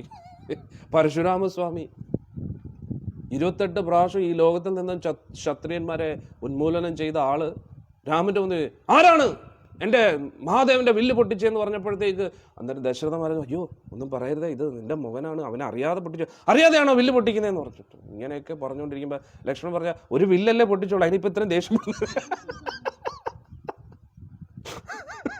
ഒരു ഋഷിയായിട്ട് ഇത്രയും ക്രോധം പാടുണ്ടോ? ഇവനെ തന്നെ ഞാൻ ആദ്യം തട്ടു പറഞ്ഞ പരശുരാമ.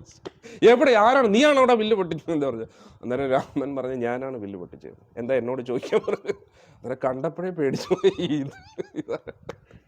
രാമനെ കണ്ടപ്പോഴേ ഉള്ളിലൊരു ഭയം വന്നു. എന്നാലും ധൈര്യം സംഭരിച്ചിട്ട് പറഞ്ഞു, അത് ശരി, നീ ശൈവജാമം പൊട്ടിച്ചില്ലേ, എന്നാ ഈ വിഷ്ണുജാമം പൊട്ടിച്ച് കാണിക്കുന്നു പറഞ്ഞു. എന്നിട്ട് നമ്മൾ തമ്മിൽ യുദ്ധം ചെയ്യാന്ന് പറഞ്ഞു. ഈ വിഷ്ണുജാപം ഒന്ന് കൊലച്ച് കാണിക്കാൻ പറഞ്ഞു. അന്നേരം പറഞ്ഞ് ഓക്കെ, ബില്ല് പിടിച്ചു, കൊലിച്ചു. ഇനി എന്താന്ന് അന്നേരം പരശുരാമൻ ഞെട്ടി. ഈ ശൈവജാമം തന്നെ ആർക്കും പൊക്കാൻ പറ്റത്തില്ല. വളരെ എളുപ്പത്തിൽ ഭഗവാൻ ശ്രീരാമൻ വിഷ്ണുജാപം പിടിച്ചു എന്നുള്ളത്. രാമൻ എന്ത് ബുദ്ധിമുട്ട്! കാരണം പരശുരാമൻ വരെ ചിന്തിക്കുന്ന ഈ ലോകത്തിൻ്റെ മുഴുവൻ ആധാരം വിഷ്ണു ആണെന്നാണ്. പക്ഷേ വിഷ്ണു പോലും രാമൻ്റെ ചെറിയൊരു അംശം. അതുകൊണ്ടാണ് വിഷ്ണു രാമനാമ തത്തുല്യം അല്ലേ?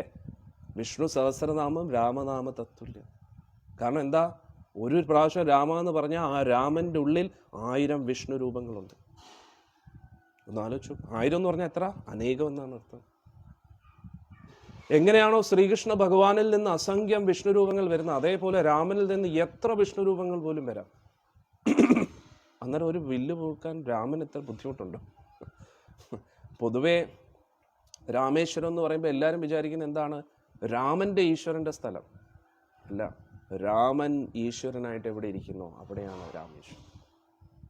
എല്ലാവരും തെറ്റിദ്ധരിക്കുന്നു. രാമൻ്റെ പവർ എന്തുവാണ്? മഹാദേവൻ പോലും എപ്പോഴും രാമനാമമാണ് ജപിക്കുന്നത്. രണ്ടർത്ഥമുണ്ട്. ഒന്ന് ബലരാമസ്വാമിയും പിന്നെ ശ്രീരാമസ്വാമിയും. രാമായണം ഭയങ്കര ഇഷ്ടമാണ് മഹാദേവൻ. അതുകൊണ്ട് രാമൻ ഇങ്ങനെ മനുഷ്യനായിട്ട് സാധാരണ മനുഷ്യനെ പോലെ ഇരിക്കും. പക്ഷെ ആള് നിസ്സാരനല്ല. എന്നാലോചിച്ചു പോകും. അന്നേരം രാവണൻ എത്ര കളിച്ചാലും രാമൻ്റെ അടുത്ത് വരത്തില്ല. അന്നേരം രാമൻ ഇങ്ങനെയാണെങ്കിൽ പിന്നെ കൃഷ്ണൻ എന്ത് വരിക്കും? ഇതിൽ നിന്നും ഡേഞ്ചറാണ്. രാമനാണെങ്കിൽ അങ്ങോട്ട് ചെന്ന് ഒന്നിനും പോകത്തില്ല. എന്നിട്ട് നന്നായി ഒരു കെണി വെച്ചിട്ട് പോകും. അവന്മാർ വന്ന് ഇങ്ങോട്ട് പ്രശ്നമുണ്ട്. ഒന്ന് ആലോചിച്ച് നോക്കൂ. ശൂർപ്പണക വന്നപ്പോഴത്തേക്ക് ശൂർപ്പണയുടെ മൂക്കും ചെവിയും കട്ടിയുള്ള ആവശ്യമുണ്ട്. ഭഗവാന് നല്ലപോലെ അറിയാം ഇത് കൊള്ളേൻ്റെ അടുത്ത് കൊള്ളിച്ചെങ്കിൽ മാത്രമേ അവൻ വരൂ. കാരണം ശൂർപ്പണയാകുമ്പോൾ എന്താണ്, നന്നായി ചെന്നിട്ട് അവിടെ എരി വെച്ചിട്ട് കൊടുക്കും.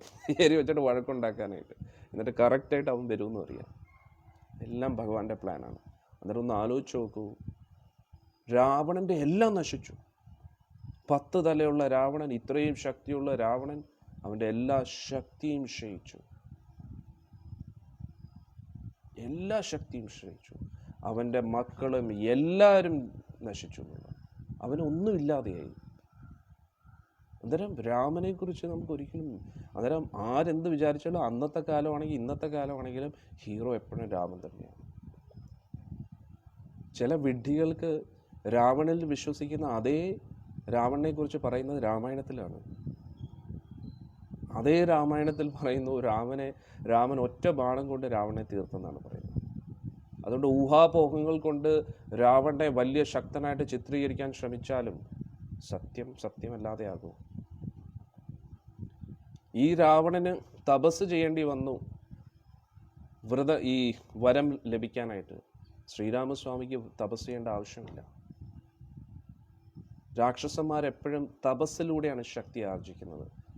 ആരെയാണോ തപസ് ചെയ്യുന്നത്, ബ്രഹ്മദേവൻ, ആ ബ്രഹ്മദേവൻ എപ്പോഴും തപസ് ചെയ്യുന്നത് രാമനെയാണ്. അതേ നാരായണൻ, അതേ ശ്രീകൃഷ്ണ ഭഗവാനെയാണ് തപസ് ചെയ്യുന്നത്. പക്ഷെ ഈ വിഡ്ഢികൾക്ക് ഇത് അറിഞ്ഞുകൂടാ. ബ്രഹ്മദേവൻ എവിടുന്നാണോ തപസ് കൊണ്ട് ശക്തി ലഭിച്ചിരിക്കുന്നത് അത് സാക്ഷാൽ ഭഗവാനാണ്. അതേ നരസിംഹസ്വാമിയാണ് ബ്രഹ്മദേവൻ ധ്യാനിക്കുന്നത്. പക്ഷെ അത് ഹിരണ്യകശിപുവിന് അറിഞ്ഞുകൂടാ. പക്ഷേ അത് അറിഞ്ഞാലും ഇല്ലെങ്കിലും അറിയാത്ത പിള്ള ചൊറിയുമ്പോൾ പറയും. കിട്ടുന്ന സമയത്ത് എല്ലാവർക്കും മനസ്സിലാവും. അന്നേരം അവർക്ക് മനസ്സിലായി, അവർ രക്ഷപ്പെട്ടു. പക്ഷെ അവരെ ആരാധിച്ചുകൊണ്ട് ഭഗവാൻ ആരാണെന്ന് മനസ്സിലാക്കാത്ത വിഡ്ഢികൾ അവരെ ഹീറോ ആയിട്ട് കണ്ടതുകൊണ്ട് ഭഗവാന് പ്രത്യേകിച്ച് നഷ്ടമൊന്നുമില്ല. മനസ്സിലായില്ലേ? കാലം തെളിയിക്കും ആരാണ് ഹീറോ എന്ന്. കാലം തെളിയിച്ചു. യഥാ യഥാ ഹി ധർമ്മസ്യ ഗ്ലാനിർഭവതി ഭാരത അഭ്യുത്ഥാനമധർമ്മസ്യ തദാത്മാനം സൃജാമ്യഹം പരിത്രാണായ സാധൂനാം വിനാശായ ച ദുഷ്കൃതാം ധർമ്മ സംസ്ഥാപനാർത്ഥായ സംഭവാമി യുഗേ യുഗേ. അതുകൊണ്ട് ഭഗവാൻ വരുന്നത് വരെ ഉള്ളൂ വില്ലന്മാരുടെ ഷോ ഓഫൊക്കെ, അസുരന്മാരുടെ ഷോ ഓഫ്. ഭഗവാൻ വന്നു കഴിഞ്ഞാൽ അവന്മാർ വാ തുറക്കാൻ പോലും കാണത്തില്ല, വാ തുറക്കാൻ പോലും പറ്റത്തില്ല. ഇതേപോലെയാണ് നിരീശ്വരവാദികൾ. ഈശ്വരനില്ല എന്നിങ്ങനെ പറഞ്ഞു നടക്കും. അവസാനം ഈശ്വരനെ കൺമുന്നിൽ കാണും. ഈശ്വരൻ ഉണ്ടോടാ എന്ന് ചോദിക്കുമ്പോഴത്തേക്കും വാ തുറക്കാൻ പറ്റത്തില്ല. തീർന്നു. മരണരൂപത്തിലായിരിക്കും അവരുടെ മുമ്പിൽ ഈശ്വരൻ വരുന്നത്. എല്ലാം നഷ്ടപ്പെട്ട് അവർ സ്നേഹിക്കുന്ന എല്ലാ ബന്ധുമിത്രാദികളും അവരുടെ ശത്രുവാം, രോഗത്തിനടിമയായി. ഭക്തരും രോഗത്തിനടിമയാവാറുണ്ട്, പക്ഷെ അവർ ഡിസ്റ്റർബ്ഡ് ആവാറില്ല. കാരണം ശരീരം എന്ന് പറഞ്ഞാൽ നശിക്കേണ്ടതാണ്. ഭക്തരും മരിക്കും, അഭക്തരും മരിക്കും. പക്ഷെ ഭക്തരും മരിക്കുന്നത് പോലെയല്ല അഭക്തരും മരിക്കുന്നത്. രണ്ടുപേരും രോഗത്തിന് അടിമയായെന്ന് കാണും, പക്ഷെ അവരുടെ മനസ്സിൻ്റെ മനോഭാവം, മാനസിക അവസ്ഥ,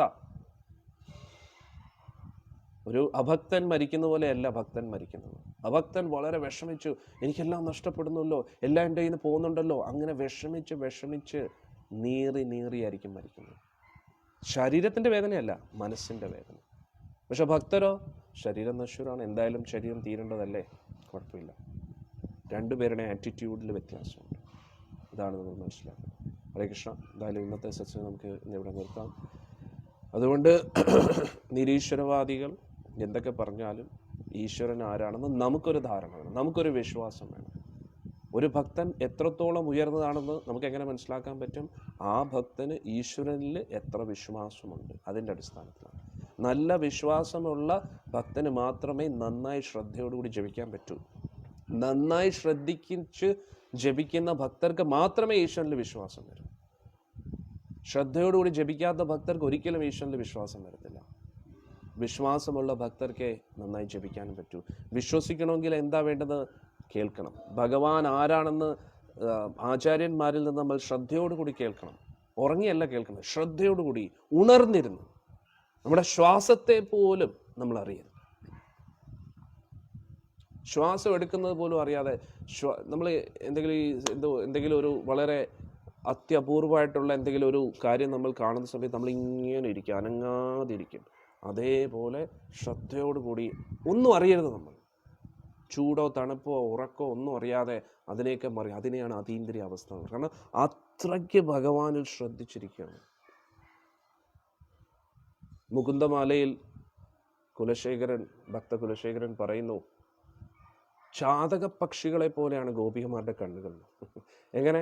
ചാതക പക്ഷി എങ്ങനെയാണോ ഇങ്ങനെ മുകളിലോട്ട് നോക്കിയിരിക്കുന്നത്, കാർമേഘം എപ്പം വരും, മഴ എപ്പം വരും, അതേപോലെ ഗോപികമാരുടെ കണ്ണുകൾ അടയ്ക്കാതെ, ഒരു നിമിഷം പോലും അടയ്ക്കത്തില്ല. കൃഷ്ണൻ എപ്പോഴാ വരുന്നതെന്ന് പറഞ്ഞ് ഇങ്ങനെ അനങ്ങാതെ ഇങ്ങനെ നോക്കിയിരിക്കും. കണ്ണടയ്ക്കാൻ അവർ മറന്നുപോകും. ഇനി അബദ്ധവശാൽ ഭഗവാൻ വരുന്ന സമയത്ത് അവരുടെ കണ്ണടയുവാണെങ്കിൽ കണ്ണടയുന്നു, കണ്ണ് തുറന്നിരിക്കട്ടെ. ഒരു നിമിഷം പോലും, ഞാൻ വെറുതെ പറയുകയല്ല, ഗോപികമാർക്ക് ഒരു നിമിഷം പോലും കണ്ണടയ്ക്കുന്ന ഇഷ്ടമല്ല. ആ സമയത്ത് ഗോപികമാർ ബ്രഹ്മദേവനെ ചീത്ത വിളിക്കുമെന്നാണ് പറയുന്നത്. എന്ത് സൃഷ്ടികർത്താവാണ്! എന്തിനാണ് ഈ കണ്ണിന് ഈ കണ്ണടയ്ക്കാനുള്ള ഇത് വന്നിരിക്കുന്നത്? കാരണം കണ്ണടയ്ക്കുമ്പോൾ ആ നിമിഷം എനിക്ക് കൃഷ്ണനെ കാണാൻ പറ്റുന്നില്ല. കാരണം ഭഗവാനെ കാണുന്നത് വല്ലപ്പോഴുമാണ്. അതിൽ ആ കണ്ണ് തുറന്ന് ഭഗവാനെ മാക്സിമം കാണണമെന്നാണ് ഗോപികമാരുടെ ആഗ്രഹം. ഗോസ്വാമിമാർ പറയുന്നു, എനിക്ക് 2 ചെവി പോരാ, ഇനിയും കോടാനുകോടി ചെവി വരണം. കാരണം ഹരേ കൃഷ്ണ മഹാമന്ത്ര ജപത്തിൻ്റെ ആ ഒരു ആനന്ദം 2 ചെവി പോരാ കേൾക്കാനെന്നാണ് പറയുന്നത്. 2 ചെവി പോരാ.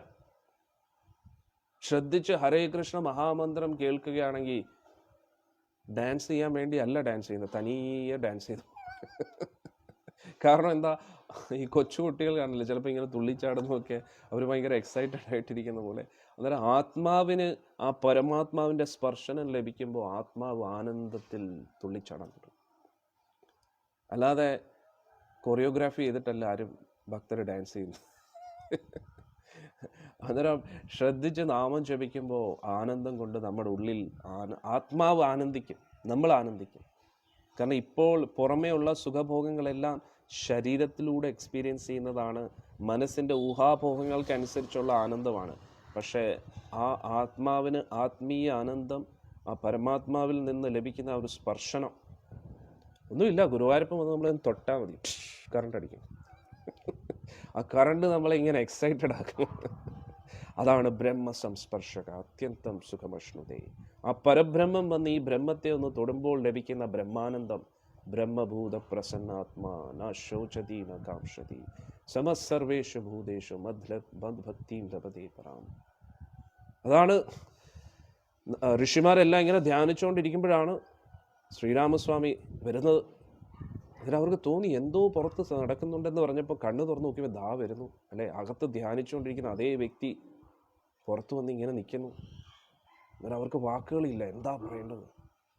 എന്നിട്ട് അവരെല്ലാവരും ആഗ്രഹിച്ച എന്താണ്, നമ്മൾ ഒരു പ്രാവശ്യം തൊട്ടോട്ടെ എന്നാണ് ചോദ്യം.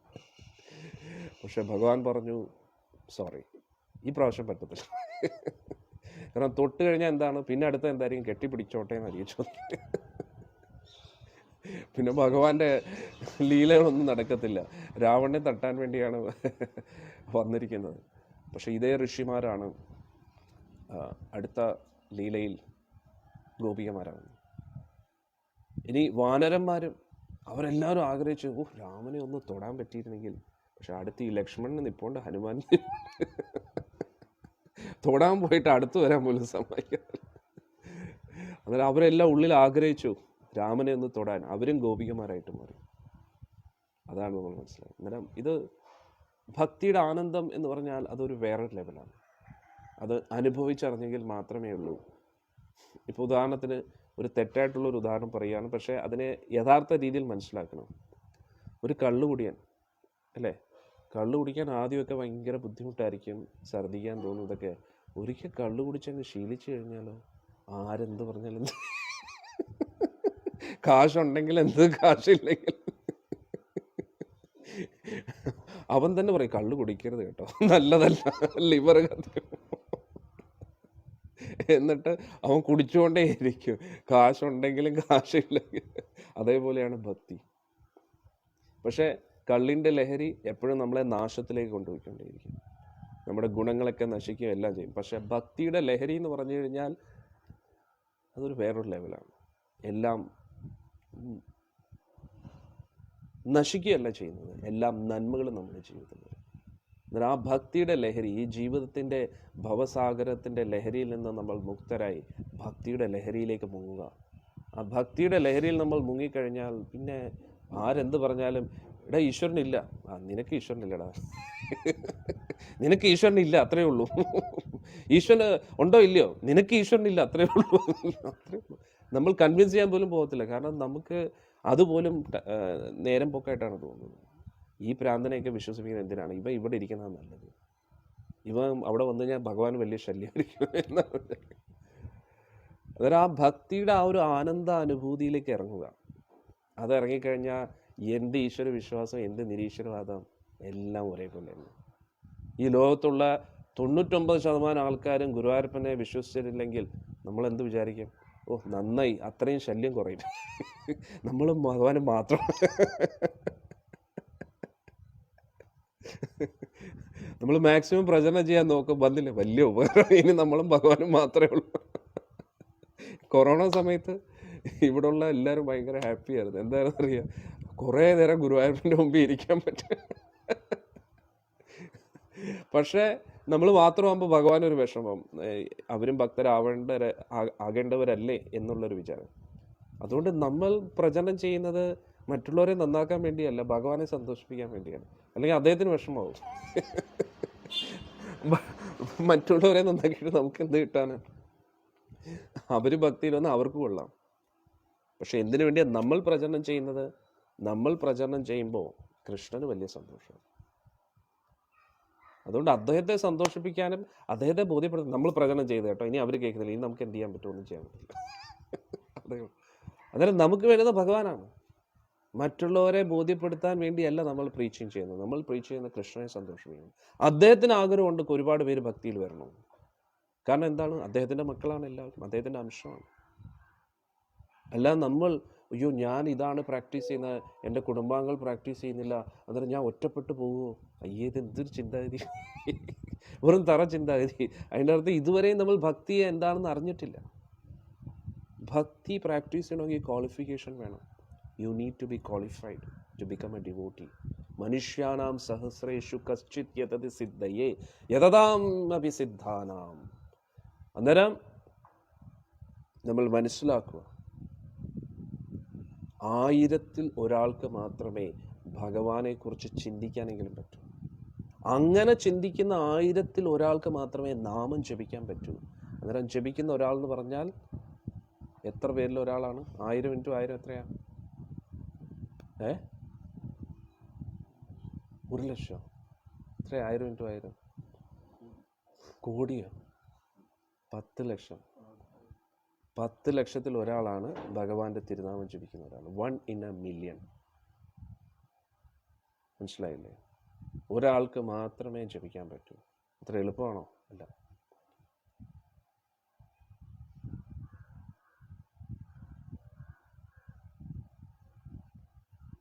ലോട്ടറി അടിക്കും പോലെ കാര്യങ്ങളൊന്നും നടക്കാത്തത് കൊണ്ട് ഭഗവാനെ പഴി പറഞ്ഞ് നിരീശ്വരവാദികൾ, ഭഗവാൻ എന്താണെന്ന് അറിയാത്ത വിഡ്ഢികൾ. പിന്നല്ലാതെ വിഡ്ഢികളായിട്ട് ജീവിക്കട്ടെ. പക്ഷേ ഭഗവാന് വിഷമമായതുകൊണ്ട് നമ്മൾ പ്രീച്ച് ചെയ്യണം.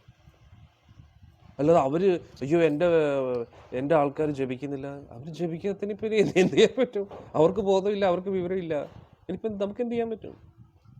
നമ്മൾ പറഞ്ഞു കൊടുക്കുക. അവർ സ്വീകരിച്ചാൽ അവർക്ക് കൊള്ളാം, ഇല്ലെങ്കിൽ അവരുടെ കാര്യം പോക്കാണ്. അത്രയേ ഉള്ളൂ.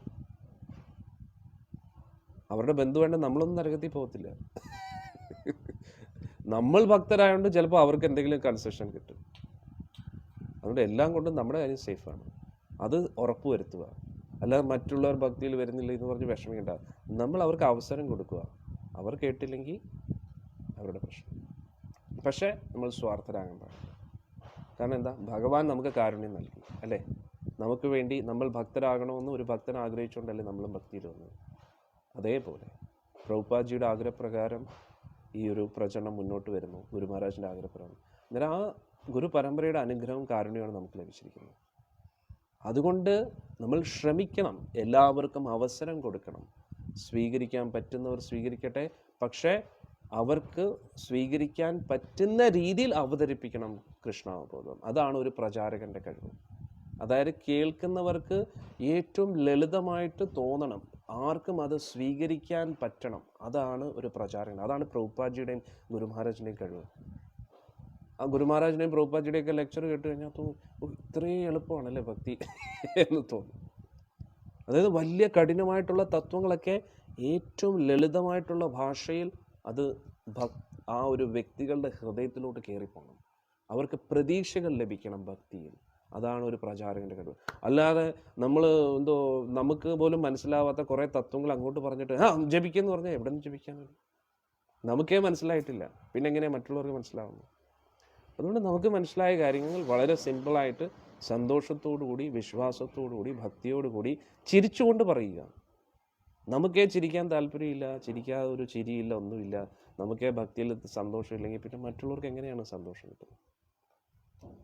അതുകൊണ്ട് ഭക്തി എന്ന് പറഞ്ഞു കഴിഞ്ഞാൽ, അത് പ്രീച്ചിങ് എന്ന് പറഞ്ഞു കഴിഞ്ഞാൽ ആക്ഷനാണ്. നമ്മുടെ ജീവിതത്തിൽ നമ്മുടെ ആചരണത്തിനനുസരിച്ചായിരിക്കും നമ്മുടെ ബിഹേവിയർ, നമ്മുടെ പെരുമാറ്റത്തിനനുസരിച്ചായിരിക്കും മറ്റുള്ള ഭക്തിയെ സ്വീകരിക്കുന്നതോ സ്വീകരിക്കാതിരിക്കുന്നതോ. മറ്റുള്ളവർ ഭക്തിയിൽ വരുന്നില്ല എങ്കിൽ അത് അവരുടെ പ്രശ്നമല്ല, നമ്മുടെ കഴിവുകേടാണ്. നമുക്ക് അവർക്ക് മനസ്സിലാവുന്ന ഭാഷയിൽ ഭക്തി അവതരിപ്പിക്കാൻ പറ്റുന്നില്ല, അത് നമ്മുടെ കഴിവുകേടാണ്. അത് നമ്മൾ സമ്മതിക്കുക, ഭഗവാനോട് പ്രാർത്ഥിക്കുക. അല്ല നമ്മൾ ഒരിക്കലും പറയുന്നത് ഞാൻ എല്ലാം ശ്രമിച്ചു, ഞാൻ എൻ്റെ കഴിവിൻ്റെ പരമാവധി നോക്കി, അങ്ങനെ ഒരിക്കലും പറയും. നമ്മൾ പരമാവധി ശ്രമിച്ചിട്ടില്ല. മറ്റുള്ളവർക്ക് ഭക്തി സ്വീകരിക്കാൻ പറ്റാത്തത് അത് നമ്മുടെ തന്നെ പ്രശ്നമാണ്. അവർക്ക് മനസ്സിലാവുന്ന ഭാഷയിൽ നമുക്കത് അവതരിപ്പിക്കാൻ പറ്റുന്നില്ല എന്നാണ് നമ്മൾ മനസ്സിലാക്കുന്നത്. ഓക്കെ, എന്നാൽ ഇന്നത്തെ സെഷൻ നമുക്കിവിടെ നിർത്താം. എല്ലാവർക്കും ഭക്തിയിൽ പുരോഗമിക്കാൻ കഴിയട്ടെ, ചൈതന്യ മഹാപ്രഭുവിൻ്റെ അനുഗ്രഹത്താൽ എന്ന് പ്രാർത്ഥിക്കുന്നു. ഗൗർ പൂർണിമ വരികയാണ്. അതിനു മുമ്പായിട്ട് ശിവരാത്രി വരുന്നു. മാക്സിമം നമ്മൾ ശിവരാത്രി ആഘോഷിക്കുന്ന 9-ാം തീയതിയാണ്. 9-ാം തീയതി രാത്രി ഇവിടെ രാത്രി മുഴുവനും കീർത്തനമായിരിക്കും. എല്ലാവരും പങ്കെടുക്കാൻ ശ്രമിക്കുക, പറ്റുന്ന ഭക്തജനങ്ങളെല്ലാവരും. പിന്നെ ഗൗർ പൂർണിമ 18 മുതൽ 25-ാം തീയതി വരെ, 24 വരെ ഒരാഴ്ച ചൈതന്യ ചരിതാമൃതം രാവിലെ മുതൽ വൈകിട്ട് വരെ ചൈതന്യ മഹാപ്രഭുവിൻ്റെ ലീലകൾ നമ്മൾ ചർച്ച ചെയ്യുന്നതായിരിക്കും. മിക്കവാറും 3 സത്സംഗമായിട്ടായിരിക്കും. 2 മണിക്കൂർ, 2 മണിക്കൂർ, 2 മണിക്കൂർ. രാവിലെ 2 മണിക്കൂർ, ഉച്ചയ്ക്ക് 2 മണിക്കൂർ, വൈകിട്ട് 2 മണിക്കൂർ. അങ്ങനെ ചൈതന്യ മഹാപ്രഭുവിൻ്റെ ലീലകൾ ഒരാഴ്ച കൊണ്ട് നമുക്ക് കംപ്ലീറ്റ് ചെയ്യാൻ ശ്രമിക്കാം. അല്ലെങ്കിൽ എത്രത്തോളം പറ്റുന്നോ അത്രത്തോളം നമുക്ക് ചർച്ച ചെയ്യാം ചൈതന്യ മഹാപ്രഭുവിൻ്റെ ലീലകൾ. അതിനുശേഷം 25-ാം തീയതി ഗൗർ പൂർണിമയാണ്. രാത്രി സന്ധ്യാസമയം വരെ, ചന്ദ്രൻ ഉദിക്കുന്നത് വരെ ഉപവാസം ഇരിക്കുക. ചന്ദ്രൻ ഉദിക്കുന്ന ആ സമയത്ത് ഉപവാസം ബ്രേക്ക് ചെയ്യുക. എന്നിട്ട് അതുവരെ എല്ലാവരും നാമം ജപിക്കുകയും കീർത്തനം ചെയ്യുകയും ചെയ്യുക. അന്ന് ഗുരുവായൂരിൽ നമ്മൾ സങ്കീർത്തനമൊക്കെ ചെയ്യുന്നതായിരിക്കും. അന്നത്തെ ദിവസം എല്ലാവരും ഓർത്ത് വയ്ക്കുക, അന്നത്തെ ദിവസം നമ്മൾ ഏകാദശി പ്രസാദമാണ് കഴിക്കേണ്ടത്. കാരണം സൂര്യൻ അസ്തമിച്ചു കഴിഞ്ഞാൽ വ്രതം മുറിക്കുമ്പോൾ അരിയാഹാരം കഴിക്കരുത്, ഏകാദശി പ്രസാദമാണ് കഴിക്കുന്നത്. കാരണം മിക്ക ഭഗവാന്റെ ലീലകളും, നമ്മുടെ ഭഗവാന്റെ ലീലകളും പ്രധാനമായിട്ട് ഗുരുവായൂരപ്പൻ്റെ, അതായത് ജന്മാഷ്ടമി, അത് നമ്മൾ രാത്രി 12 മണി വരെയാണ് ഉപവാസം ഇരിക്കുന്നത്. അന്നേരം പൊതുവേ നമ്മൾ അരിയാഹാരമാണ് കഴിക്കുന്നത്. പക്ഷേ സൂര്യൻ അസ്തമിച്ചു കഴിഞ്ഞാൽ പിന്നെ വ്രതം മുറിക്കുന്നതാണെങ്കിൽ അരിയാഹാരം കഴിക്കാൻ പാടില്ല, ഏകാദശി വ്രതമാണ് കഴിക്കേണ്ടത്. പിറ്റേ ദിവസം സൂര്യോദയത്തിന് ശേഷമാണ് അരിയാഹാരം കഴിക്കേണ്ടത്. അന്നേരം ഇതേപോലെയാണ് നരസിംഹ ചതുർദശി. നരസിംഹസ്വാമി അവതരിച്ചതും നമ്മൾ സന്ധ്യാസമയം വരെയാണ് ഇത് വ്രതം നോക്കുന്നത്. അതിനുശേഷം ഏകാദശി പ്രസാദമാണ് കഴിക്കേണ്ടത്. ഇവിടെ നമ്മൾ ആഘോഷിച്ചപ്പോൾ അങ്ങനെ ചെയ്തില്ല, കാരണം പുതിയ ആൾക്കാർക്ക് എല്ലാം അത് സ്വീകരിക്കാൻ ബുദ്ധിമുട്ടായിരിക്കും. പക്ഷേ ഈ ഗൗർ പൂർണിമ മുതൽ നമ്മൾ അങ്ങനെയായിരിക്കും ചെയ്യുന്നത്. അതായത് ചന്ദ്രൻ ഉദിക്കുന്നത് വരെ നമ്മൾ വ്രതം എടുക്കും. അതിനുശേഷം വ്രതം മുറിക്കുന്നത് ഏകാദശി പ്രസാദത്തോടെയായിരിക്കും. അതായത് അരി ഗോതമ്പൊന്നും കഴിക്കാതെ ചാമയോ അങ്ങനെ എന്തെങ്കിലും കഴിച്ചിട്ട് വ്രതം മുറിക്കുക, പഴവർഗ്ഗങ്ങളൊക്കെ കഴിച്ച്. അതിനുശേഷം പിറ്റേന്നായിരിക്കും അരിയാഹാരം കഴിക്കുന്നത് കേട്ടോ. അന്നേരം 25-ആം തീയതിയാണ് ഗൗർ പൂർണിമ. എല്ലാവരും മാക്സിമം ഗൗർ പൂർണിമയിൽ പങ്കെടുക്കുക. ഇന്ന് എല്ലാ ഭക്തജനങ്ങൾക്കും ഭഗവാന്റെ അനുഗ്രഹം ലഭിക്കട്ടെ എന്ന് പ്രാർത്ഥിക്കുന്നു കേട്ടോ. ഹരേ കൃഷ്ണ. ഇനി ഉച്ചയ്ക്ക് നമുക്ക് നാരായണീയത്തിൽ കാണാം. അപ്പോൾ യാത്രയിലായതുകൊണ്ടായിരുന്നു നാരായണീയവും മഹാഭാരതവും എടുക്കാൻ പറ്റാഞ്ഞത്. പക്ഷേ ഇന്ന് നാരായണീയവും മഹാഭാരതവും ഉണ്ട്. ഉച്ചയ്ക്ക് 2 മണിക്ക് നമുക്ക് കാണാം. ഹരേ കൃഷ്ണ.